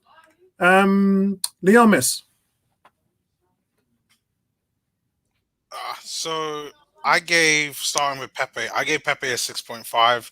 I thought in the first half he played really well, some good passing. I think it's Tierney's goal. He was the one that started out from the right to Aubameyang, and then Aubameyang touched it off to Tierney. I thought he worked relatively hard, but it was similar to Lacazette, who I'll talk about in a sec, went a bit missing at times. One thing I will say is, though, I know it's his first season, but next season I expect more. For me, I think he's been quite disappointing overall, and we need him as a team to do better and take it at least half a step up, if not a full step up next season. Next, for me, Lacazette, I gave a 6. I thought he worked hard. Obviously, he was responsible for getting the penalty. But besides that and his work rate, I just didn't see really anything else. It was just it was an okay performance from him overall. Yeah. And then Aubameyang, I thought, obviously, first half incredible, assist and a goal. But in the second half, I thought he tailed off a bit. Did track back, did work hard. Obviously, the missed chance and a few bad passes, and I gave him an 8 overall. Excellent. So, guys, we've got Dubs with a Uber 8, Lacazette 6, Pepe 5. That seems to be the consensus right now in the chat room. A lot of people are going with those scores. Next year, he needs to add goals to his game, but they lack a lot of that. I think Pepe's done really well this season. I say he's had a hand in 17, 18 goals, and that's a good return on your money when you consider that not much people in the team are doing anything at the moment. As I said, I mean, Lacazette has got goals. We're forgetting to mention Martinelli as well. Martinelli's got goals in double figures. But at the same time, I think that Pepe has struggled. Pepe's definitely struggled. He's had 3 managers. And it's certainly in the instance where Ljungberg and Emery weren't even playing him. That was an issue. And when Arteta came in, he started Reiss Nelson for the first 2 games in that position because he was working on Pepe's defensive game. And ever since Pepe's been back in the team, he's improved that defensive game because man never played no defense. Even when we were doing the name in the team with Tony Cox, Bertram, and the African Guna and Ebony, when we were naming the team, I don't think there was one vote that I gave for Pepe. Them guys said, yeah, play him. So we had to choose him. But for me, it was Reiss Nelson because I just think you get more defensive game from Reiss, just like you did with Iwobi. We didn't start doing well against Chelsea and beating them until Welbeck and Iwobi was playing. When we put them guys in, defensively, they were backtracking, doing the dirty work, and they were making themselves accountable. And that's why we did well against Chelsea. So it's just one of those things, guys. But Style has gone for 7 for Pepe, 9 for Aubameyang. Not seen his score for Lacazette. Neomis, so you finished with your scores, yeah? Yep. Okay, so Bertram, where do you see Pepe, Aubameyang, Lacazette? So I gave Pepe a 5.5. He played in spurts like he normally does. And what Pepe doesn't realize is that you can't wait to beat your man. Let the man come to you or try to go past him like Sarr did today. He was just running. Well, Tierney was the greatest thing since sliced bread and get an 8, and Sarr was running around like he... I'm still struggling with that concept, but I won't be tearing up anymore because Pepe is ridiculously skillful. If you're that skillful, you can't turn the ball that much time over, right? You can't be losing the ball in one-on-one situation if you're that skillful. I don't see Sterling losing the ball in one-on-one situation. Like he creates situation where he gets fouled. If you're that skillful, you cannot afford to lose the ball so many times during the season when it's like one defender coming to tackle you. That doesn't make sense to me. So I gave him a 5.5. I gave Laka a 6. I thought Laka always plays decent when he has the ball at his feet. He tries to work hard, but he's very, very slow. Doesn't have the same amount of energy. I thought today he had a great opportunity when he controlled that ball, a ridiculous control, brought it down, And then instead of doing the fundamental thing, using the side of his feet to pass the ball, he tried to use his studs to pass the ball, and we know what happened, right? So you do the hard thing, and then the easy thing, you try to be too cute with it. It doesn't work. So I gave him a 6, and then I gave Abba a 9. I thought the overhead kick was ridiculous. Yeah. Because it was deliberate, him bouncing the ball in front of him to score. I'm not giving Tierney any credit for that.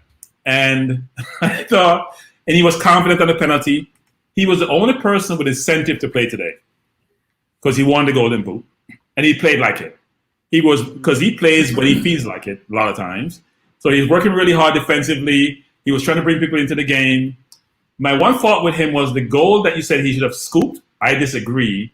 In that situation, if he faked like Maitland-Niles did, when Maitland-Niles faked and then took the shot, if he just stopped the ball or cut the ball, that defender is running off the field because he's going to block the shot. And that's where composure... I read your comment. You said he should have cut inside on his right. Cut or stop it. Cut or stop. The defender's going to run by. So is the keeper, by the way. Because all they're thinking about is blocking the shot. Yeah. And if you just stopped it and just ease to the right, it's a wide open goal. And he would have gotten. Remember, the keeper was already going down. The keeper had run off his line. He had committed himself going down. That's what was so disappointing with the shot. The fact that he tried to lift it over him. No, he shouldn't have shot. All he had to do was stop it. One of those messy things where I fake and I just ease it into the right and the goal is wide open. I just laid the ball on the goal. But anyway, I think he had a very, very good game. But I do think for Pepe, we talk about Pepe and next year what he needs to do. Look, Sarr's performance today says a lot because Sarr cost, 30-something million? And his performance against, not only today, when he played against Liverpool, he was ridiculous in both games, by the way. He was ridiculous against Liverpool. He should have scored 3 goals in the first game. He missed them. But the way he treated Robertson and Trent Arnold, and today how he treated Tierney, even though Tierney got his 7 and 8, that was Sarr in those big games. We need Pepe to be like that in the big games. I thought today, though, what he did differently was he didn't sit on the right for the entire game. He was moving around a little bit, going to the 10 roll a few times, and he almost made a through pass to Aubameyang, which I think is what he does well. So we have to have him floating and getting in the game and stop being just isolated on the wing where you have the sideline as a defender, which allows him then to be much more mobile, much more creative, use his skill more, and create more challenges for the defense versus sitting on the right, he gets it, he stops it, they toe it off his foot, and we're running back trying to play defense. But I'm optimistic that next year he'll do better than he has done. I think he had a so-so year, given that he does cost £70+ million. We need more for that price. So this is a question from Ashek to you, Bertram. Would you guys have taken Sarr instead of Pepe at half the price? That's a very good question. I thought about that question. Yeah. It's too early to tell.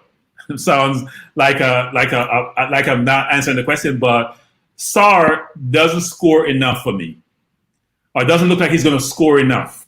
While I think Pepe has the ability with that left foot to put the ball in back of the net much more, and his crossing is exceptional. Yeah, set pieces. What Sarr does really well is he's a true winger, and he's going down the wing, and it's very, very hard to stop him.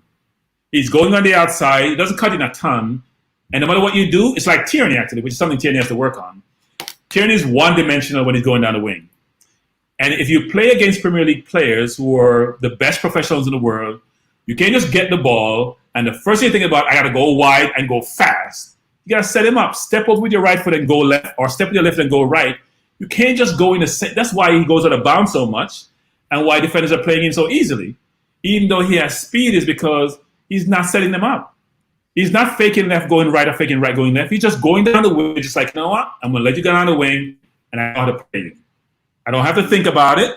I just got to play you one-dimensional because all you do, Tierney never beats anybody going inside. Or he doesn't have a step over. You have to have that in your repertoire. Yeah, or else it's going to be easy to play against you.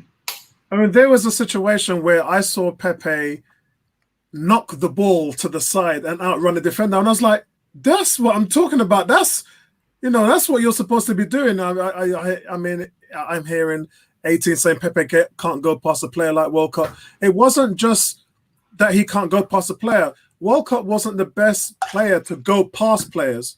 But what Walcott would do, he would make his runs. He would time his runs so that the midfield knew Yeah, Fabregas, Nasri, Riziki, those guys knew that Walcott was going to make that runs right behind the defender, and they would give him the ball, especially with Aaron Ramsey. They knew Walcott was going to beat the guy on the left wing, on the left back position. But Pepe isn't making those runs. No, they're different wingers, right? So Walcott plays without the ball, and Pepe has to play with the ball. Yeah, that's so right. Theo did a lot was Theo would set you up, and as Ali Ba from Bayern Munich would say, he was afraid of Theo because when Theo got behind you, that's it. Your history. Pepe has to stop it and try to go by you, and he has to dance and do his shimmies. And sometimes that's not effective. You have to make the defender catch up to you versus you making it easy for them by trying to have the ball in front of them. You have to get by them. Set them up and go by them. He's not doing that. And I think for me, you have to ask your times. How many times have you seen Walcott in the box on the 6-yard line? And how many times do you see Pepe there? And the answer to that question is not enough. Yeah. If Pepe needs to make himself more accountable as a goal scorer, he needs to put himself into goal scoring positions. And for me, that's what, look, you know, Walcott at 20 years old scored what? 21 goals and had 14 assists in 2013-14 season. And, you know, and then obviously the year before he left, he had 19 goals in 27 games. Pepe they're two different players, but they're playing innately in the same position. And Pepe has to bring a little bit more, and it definitely has to come on the mental side of the game. It's not skill, it's skill or will. He's got the skill to do it, but has he got the will to do it? And that's what Arteta has to coach. It's as simple as that. Well, because I say this actually, which is they're different teams, right? So Walcott had better midfielders who could get him the ball. We don't have any midfielders to get our players the ball. That's true. I can't judge my forwards terribly because even though I'm going to say this, I'm sorry Tony's not on. I'm telling Tony that Danny Ings scored a game today. It was a penalty, but he scored a game today, by the way. That means he has 20-plus goals for the season on a poor side. So when you're playing for a poor side, you have 20-plus goals, you're doing something right. But he could do more off the ball, man. He could do more off the ball. He could facilitate. I like Danny Ings. Yeah, I like him as well, man. He has skills, and he has speed, and he can shoot with either foot.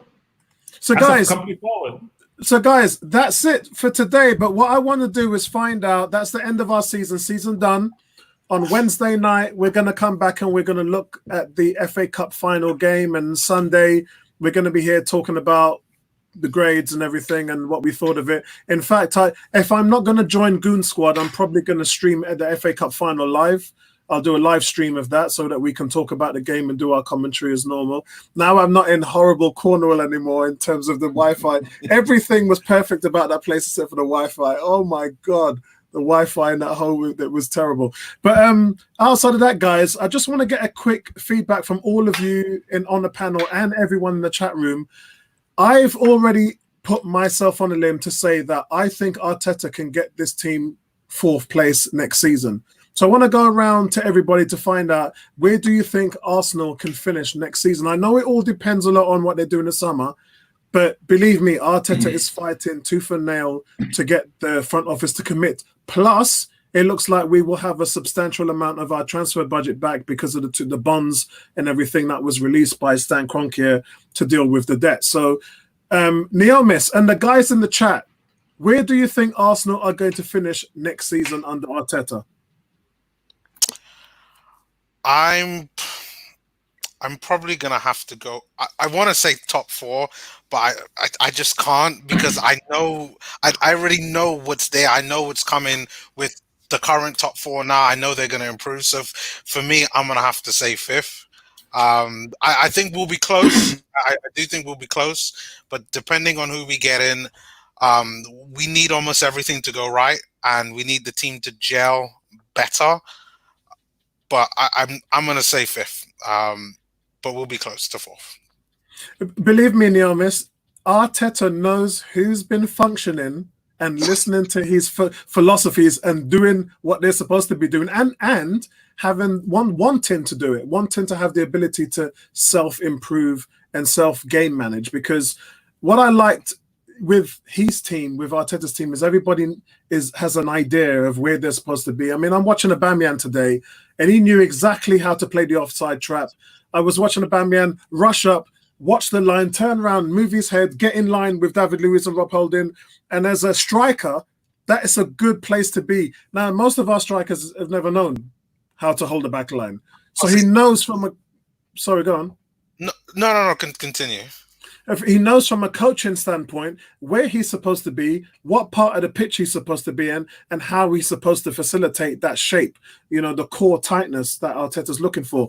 I think if you give him a preseason, and I said this before, if you give him some money to fudge around with who he wants in there, and he knows who shouldn't be there, and Arteta will be the first person to show them the door.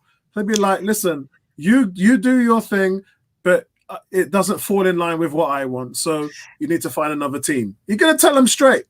Yeah, it's not the ones that like he doesn't want that I'm concerned about. It's for me, it's the question that we're gonna get an answer on in the next couple of weeks, and that's Aubameyang.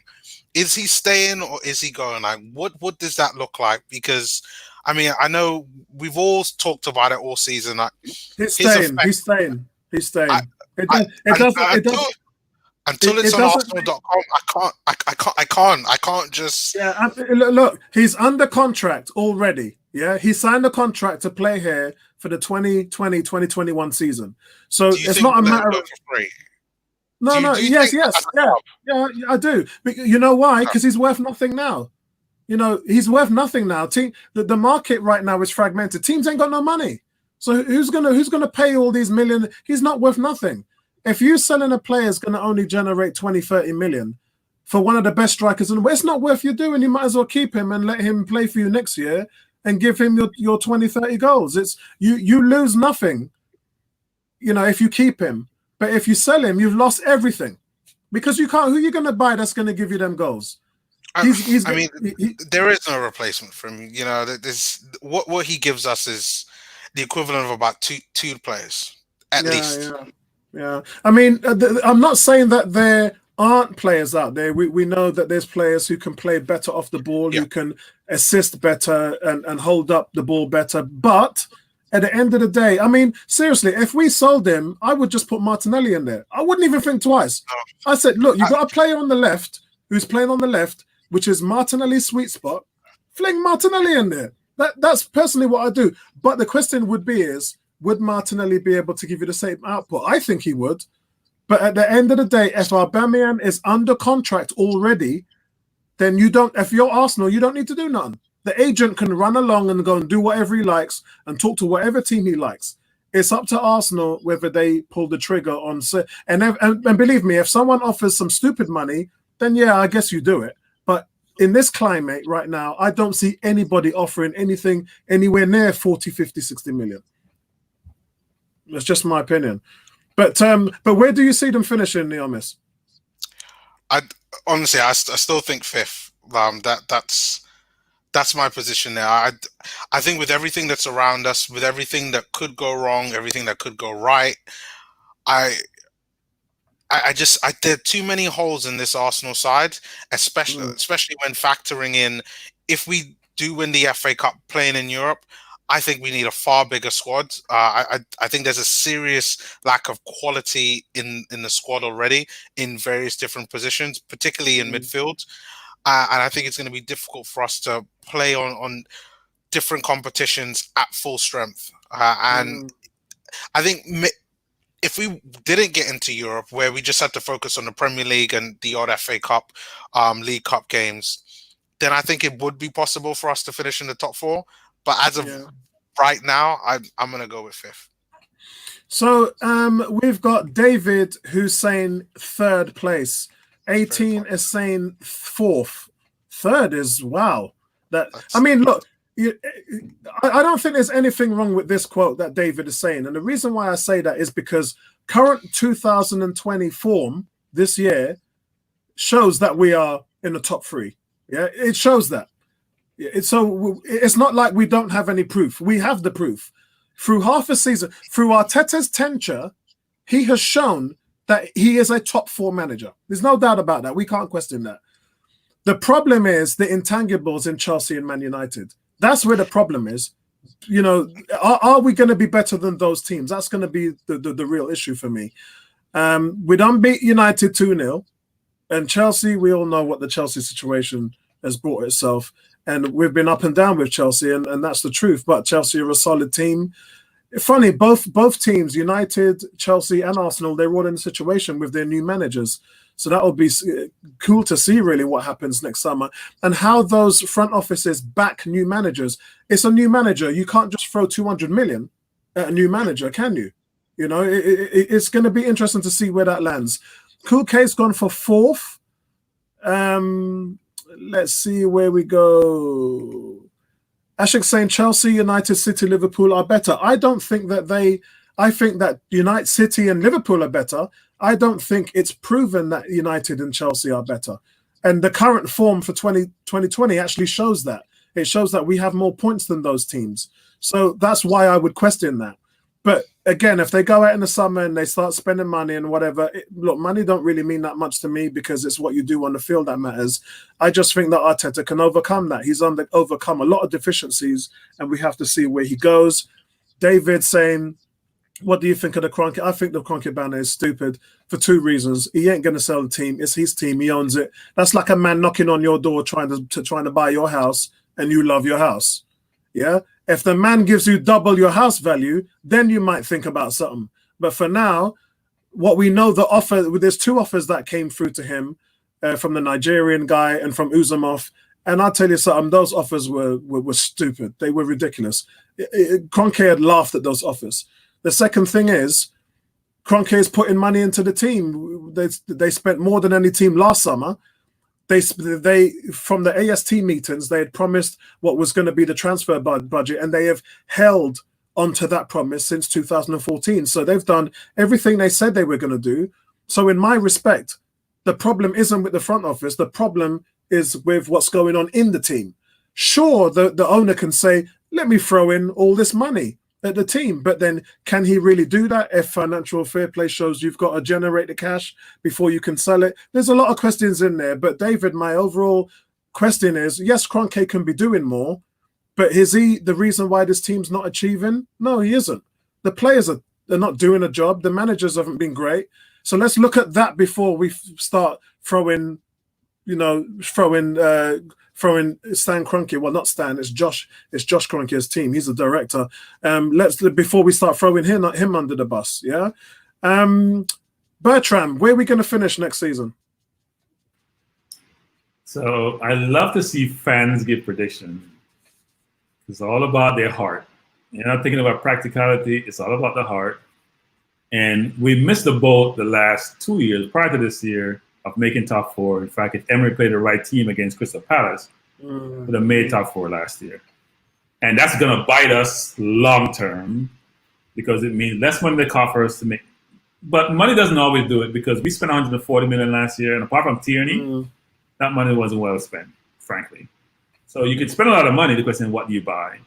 And the problem you run into is that Liverpool and Man City are out of reach, and in fact, Man City now with no financial fair play over their head, going to get ridiculous. And Pep has no desire to be second or 1.5. He wants to be number 1. He's going to go buy his defenders because what he needs, and another midfielder give him that silver sleeve. And he has Holden, who's very, very good. So they're well set. Liverpool is well set. So then you have 2 positions. So you're only fine for 2 positions. Now Chelsea spending the hazard money that they got from, which they couldn't have spent because they were under ban. And Abramovich has been sitting in Israel for a while saying, I don't like to be second. I've won this league number of time. I'm going to reinvest in the team. And now Lampard has gotten top 4. He's already bought 2 offensive players. They need defenders going to give a lot of goals. They're going to be difficult in terms of, and talent matters. Talent matters. And talent is what Man City has. Talent is what Liverpool has that we're seeing because we can't keep the ball because we don't have the talent. So Chelsea will reinvest in their team and he's going to go out and buy more players. They buy Pulisic for commercial reasons more than anything else, but he's showing that he can play because they want the American market. So they're buying Pulisic to sell jerseys here. And that's going to be great for them in terms of us and the door can even get in their team. And he's a very, very good player. Yeah. So they're stacking up their team. They just need to stack up with good defenders. They're going to be very, very difficult to catch. Man U commercial revenues is twice our commercial revenues. So think about that. We can talk about people being challenged and they may lose some money because they may not finish where they need to, or their parents may not be what it needs to be. But at the end of the day, their commercial revenues is twice their commercial revenues. They're going to go out and buy maybe Sancho. They're going to buy that Koulibaly. They're going to strengthen their teams. they already have a very good forward line, and Mason Green would have saved them a lot of money or helped to enhance what they have because he's an exceptional talent. Their midfield between Fernandes has changed that team, right? Changed that team fundamentally. Pogba is now happier. You have a happy team who just needs some reinforcement. They have a big enough squad, difficult to catch. So the top four we just talked about, forget about Tottenham and Leicester. And Leicester didn't make top four because Chilwell was out, Rodrigo, the other right back was out, Ricardo was out, and Madison was out. People are talking about that. They would have finished top four this year without those key players being out. So you're saying going to be, and Wolves going to get better because they have an agent. Like we need to have Kia as our person. That's what we need to do. Is get Coutinho, get William, get Partey. If we have all those players and reinforce them with good subs, yes, we have a chance to make top four. But I think Coutinho, Partey, and William can be game changers. William needs to score more goals. It can be game changers. But it's going to be very difficult to displace the current top four because they're only going to get stronger. Now, the one thing we have is two very good goalkeepers, but they can't play at the same time. So we are challenging that. We don't have any midfielders. Zero. Even Ceballos, who's decent, he's not at that same level. Yeah. We as a team cannot keep the darn ball. That's the most frustrating thing is that for the entire, even against Villas, we can't keep the ball. We can't keep the ball against Watford, for Christ's sake. Yeah. I'm with Neil, but I say fifth. You say fifth.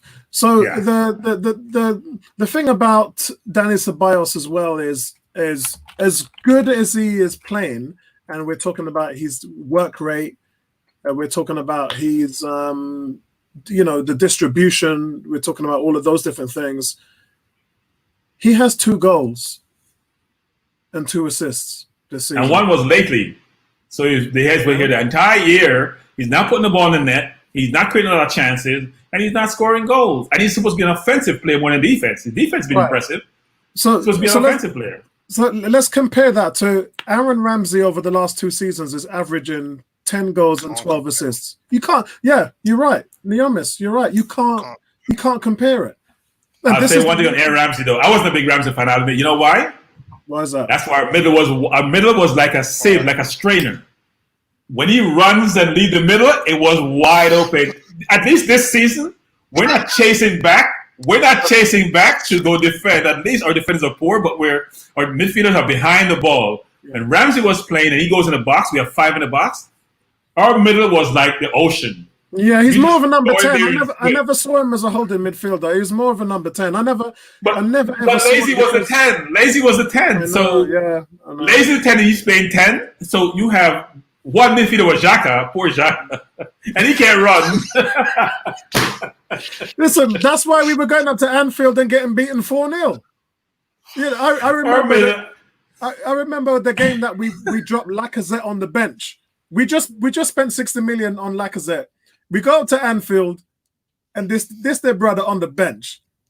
Everyone's going nuts, and then Aaron Ramsey, he's discussing something on the sideline with Wenger while Liverpool are running down the wing, crossing the ball into the box and scoring. And there's a picture of Aaron Ramsey like this to Wenger. It's like, dude, you've got a game to play. You should. Oh, God. Anyway, look, he's gone to Juventus. They've had a fair year. And they see that he may come back because they don't want him. It's 400,000 a year. wait. 400,000 for a year who plays part-time. He's like Lazy, actually. These are Arsenal players. Lazy, Sanchez, and Ozil are the albatross are running next to the team who got them, right? We can't get rid of Ozil. Juventus can't get rid of Ramsey, and Man U can't get rid of Sanchez. It's amazing. But the only difference is Ramsey is the only one who's producing product, though. Yeah? Sanchez. Not that much. Not really. Bro, Juventus. Sanchez has got 6 goals in his last 64 games. What's his name is happy with Sanchez, actually. He wants to keep him, right? Yeah, he does. So, Sanchez was burnt out. Sanchez is an exceptional player. But that's he because played too much football. He wants to keep him because United are playing half his salary. You know. No, he wants to keep him because he scored this weekend, didn't he? Yeah. He and Lukaku scored. Look, just like Giroud. Giroud scored what? It's like 7 in the last 9 or 8 in the last 10, whatever it is in the PL. Giroud can, if you play to their strengths, they're good players, right? Yeah. If you don't play to their strengths, then it becomes challenging. So fifth for you, Ebony. Yeah, fifth. Ebony, where do you see this team? Do you agree with me that there'll be a top 4 team, or where do you see them finishing up? I'm gonna try and be realistic here, and I'm gonna think with my head and not my heart. Okay, it really depends on what we do in the summer, because we need at least 2 central defenders badly. We need a holding midfielder, at least one of those, and maybe one attacking what do you call it, striker. Okay, I think also it depends on who we buy as well. I mean, it's all well and good throwing these names out in the air, Partey and Upamecano and all of that, but like I said earlier, if these players do not hit the ground running, Arsenal fans will revolt. Okay, so we need to give these players time, but at the same time, we need to sell some players as well in order to buy some players. And the players that need to go, who clearly are not good enough: Mustafi, Kolasinac, Xhaka. Ozil needs to go. Okay, I don't know what's happened with Ozil. I don't know whether he's got another back injury or sciatica or some foot pain, head pain, tooth pain, nose pain. I don't know. Yeah, I think that's gone. I don't see Guendouzi and Xhaka here next season, so we'll have to wait and see what happens. But then again, if Guendouzi stays, then maybe he can be developed.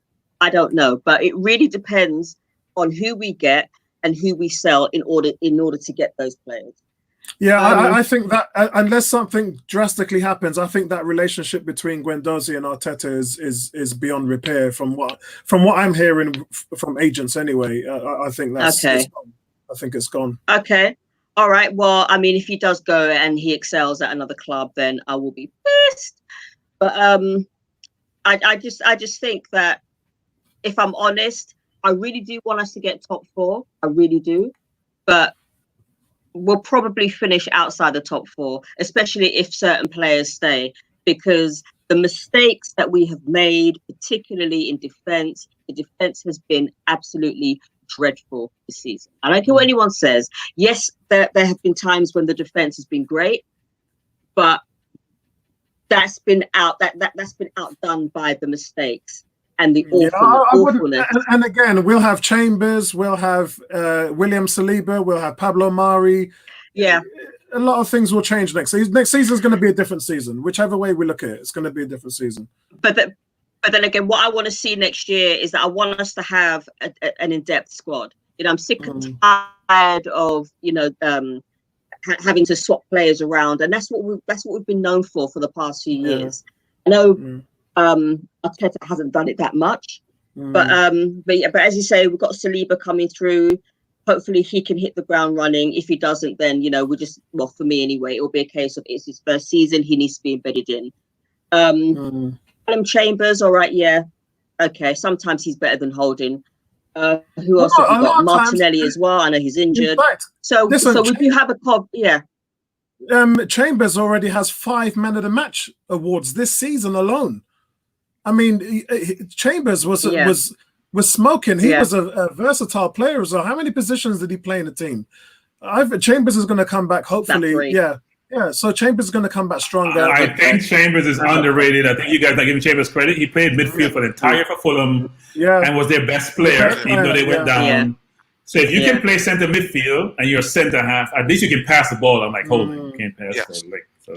But then again, we've got Emile Smith-Rowe coming through as well. So hopefully he'll be back next season, and hopefully Arteta does exactly the same with Smith-Rowe that he did with Nketiah. No, you're not going back out on loan. You're going to be in the first team. So we've got some players coming through that are with the team already, but we need a depth in squad. And if we can get that depth, and we can get some defenders that can actually defend and not make the amount of mistakes that the defense has had, and we can get like a creative midfielder, at least 2 of those, then maybe the top 4. But otherwise, so we get a 4. We get the top 4 from Ebony. Yes. You held me waiting, man, for that long. But If we don't, and we've got exactly the same squad, and they play exactly the same way, and they make exactly the same mistake, and it's looking like mid-table. I want to say that I'm thinking with my head, not with my heart, because if my heart, I'll just end up looking silly, and I don't want to do that. And that's the thing about Arsenal fans. A lot of Arsenal fans do think with their heart. And sometimes, our fans can be so unrealistic. It's unreal. So we've got to be realistic. We've got to look at the squad. We've got to look at the mistakes. We've got to look at who needs to go. We've got to look at what needs to be done. Arteta needs backing as well. I know that there's some money in the kitty. And I trust him. I do trust Arteta. I do trust Arteta. I think Arteta's been immense. Okay, we didn't position that we want. However, I think bearing in mind that some of the players have let him down, the same players who have let down Emery, Ljungberg, and Wenger, he's done pretty well. So, but he needs the backing. Excellent. So, guys, it's ironic that we find ourselves almost the same place as Spurs, actually. Because they're going through the same thing we're going through. So if you're a Spurs fan, I think they come for the Arsenal in the same place that you are. Yeah, but the thing is, it's worse for them though, Bertrand, because they've got a big stadium to pay for, and they're not getting that European money. So they're gonna really. It's nice building a 61,000 stadium, but if you can't put nobody in it to generate your cash. Yeah. No, I agree. They have more. I mean, they did borrow out the window. They didn't get $200 million from pounds of the window. I'm not sure what we have at 50 basis points. I mean, you can't. That's somebody giving you free money. You got to pay it back. So look, I mean, at the end of the day, we're in the same position they're in. Bournemouth's going to be fighting for 6th and 5th and 7th with Wolves, frankly. And if Newcastle get their new owner, who have unlimited funds, they're going to go buy. They won't be restricted about buying. I don't think so. I really don't think so. I think that they'll just be lucky enough to have a multi-million, billion, trillion-pound owner, but they're not going to. They're not going to. So Man City, guys, think about Man City. Think about Man City when they got Yaya Toure and those players when they weren't even Champions League. Money talks. No, Fernandes didn't have that kind of money. Fernandes doesn't have that kind of money. You're talking about real money. You're talking about oil money, real money, not Fernandes money he made on the side. No, real money. No, you saw what Abramovich said at Chelsea. He's the one that set the bar. He's the one that said half $500 million on a team and then win 2 titles straight back to back off the bat. And Sheikh Mansour was looking at Sinawatra, who got locked up because the man's a crook. And he was just like, he's playing Monopoly. He's playing Football Manager. That's all he's doing. He's playing fantasy football. He's just picking the best players and putting them in a team. And whatever the manager does is whatever the manager does. And Newcastle and they went all this dirty deeds they did with the Etihad sponsorship, 300 million sponsorship, 300 million. Chevrolet give Man United 75 million a year. Adidas give Arsenal 60 million a year. This Etihad's giving Man City 300 million a year. That's why they can spend whatever they want. But Apollo, here's the thing people don't seem to realize, right? You're building up, as you know, you're building a brand. So Chelsea's commercial revenue has almost exponentially increased since Abramovich came in, because when you win, you get following, you build your brand, you generate revenues from commercial activity. You spend because money makes money. You spend to create the aura around your team, to build your fan base globally and generate income. So you have to invest in the team. So the $300 million is chump change to them when you're pumping a much barrel of oil. And you can take that money, reinvest in your team, build up your commercial activity so you don't have to spend as much going forward. But remember, guys, and I'll bring you back to Manchester United, there is a problem with this as well. It's not a winning formula. When Van Gaal and Jose Mourinho was managing Man United for 3 years, they spent 730 million in those 3 years. That's over 240 million a year. And it didn't even get them in the top 4. They didn't win. Well, they won the Europa, but you don't spend 730 million in 3 years to win the Europa Cup. Yeah, they spent that. If you keep on buying the wrong players, think about it. Klopp he bought Mane, he bought Salah, he bought what's his name from Newcastle, his midfielder, right? And he bought Rob. He bring in players, he supplement that with players around him. Then he went out and really spent money. Then again, they had players to sell. They sold Coutinho and they sold Suarez. That's right. Which is about what, £200 million that could go buy Alisson and go buy Van Dijk. So you supplement you spend smartly and wisely, and when you have to overspend or spend a lot, you do. Yeah. And that combination allowed them to position themselves as a team with great talent, lock players down in long-term contracts, so they can have a team that's sustainable. We don't do that. We buy Gabriels, we buy Mustafis, we buy all these players. We give Kolasinac 100,000 because he was free and he can't defend his mom. He can only defend Ozil. He can only defend Ozil on the streets. Yeah, but Bertram, I'm not going there because this front office didn't do that. Yeah, it was the people before them that did that. So no, it's Arsenal. No, it's Arsenal. Neomis, let's see and wait to what these guys can do, because all them Dega players who came in were brought in by a different front office. Let's see what they spent 140 million last year. This front office spent 140 last year, so we'll see what happens in the next few years. That's a lot of money for us. Yeah, Neomis. A lot of money for us. I'm hoping. Honestly, I really am. You gotta get it right. Put it this way. I put it this way. I had hopes that we'd beat Liverpool and Man City, and I'm giving myself hope that we will excel next season under Arteta. Yeah, I think we'll get top 4. I think we will, and it will happen. I think we will get top 4. Definitely. We're not going to be the same team. There's going to be different personnel. There's going to be different players in there. When you look at last year, when we spent the money and the players that we brought in, there's still going to be players developing. Martinelli was a great buy. You know, with Pablo Mari, I think is fantastic. He was voted the best centre defender in South America. A lot of people were raving about him, and he ended up coming to us. We all know about Pepe, and Pepe's not ready yet. But then the young players that are coming in, it's going to be a different team next year, guys. And Arteta doesn't suffer fools. It ain't going to be the same stuff that we're seeing. William Saliba, cannot wait to see him. Guys, let's just trust in the process. Yeah, I would agree. Between Tierney and Saliba and Martinelli, those are excellent buys, actually. Not very good buys, excellent buys. Yeah. So let's see how that materializes into the complete players and then supplement them. We won't have any money. I don't see where the money come from this year. You can't get rid of our dead weight. No, you can't. Why would somebody want to buy our dead weight? You can't. It's more about wages than anything else. So we have to see. Well, that's true. Especially with Ozil. Especially with Ozil. If they £350 million a week. If they crack that one. Hey, Apollo, you remember me ranting about why we giving Ozil 350 way back when? Saying that's ridiculous. Bohi and Sanchez should go. We shouldn't pay them. We should not pay them. Actually, Bertrand, we sat down in Liverpool Street Station in a bar when we were talking about this. Yes, we did. I remember the conversation well. I remember it well. So, guys, listen, that's it from us. Neomis, where can we find you, bro? You can find me 2 places on my YouTube channel, AFC Neomis, or hit me up on my Twitter, also AFC Neomis as well. Excellent. Bertrand, where can we find you?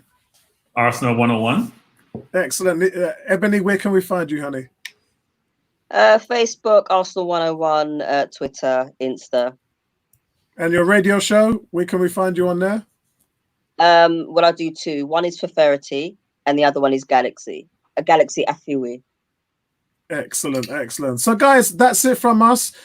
End of the season. That's it, guys. And thank God. Yeah, it's gone. It's past us. We can't change anything in the past. Let's move forward. It was a disastrous season with disastrous results.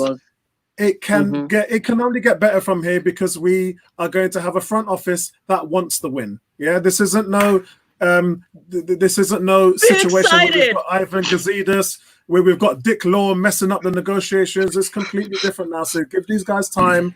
Set your expectations low. I'm talking about top 4 because the numbers show me that it can be top 4. So that's where I think top 4 is realistic. 3rd place, 2nd place, I don't think is realistic. But I think top 4 is realistic. Yeah, we're not ready. Well, I think here needs to show he's a real Arsenal fan and bring his clients over to us. We could use them. They can help us. Definitely. So that's it from us, guys. We'll see you on Wednesday where we do our FA Cup preview. Can't wait for that.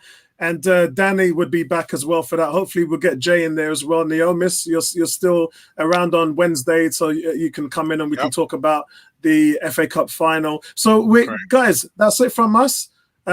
Take care, everybody. Thank you for all your commitments and words and wonderful comments in the chat room, guys. You guys push the narrative all the time, which is so fun to do. And I'll see you guys soon, man. Peace and take care, man. I'm out. Peace out. Bye. See you guys.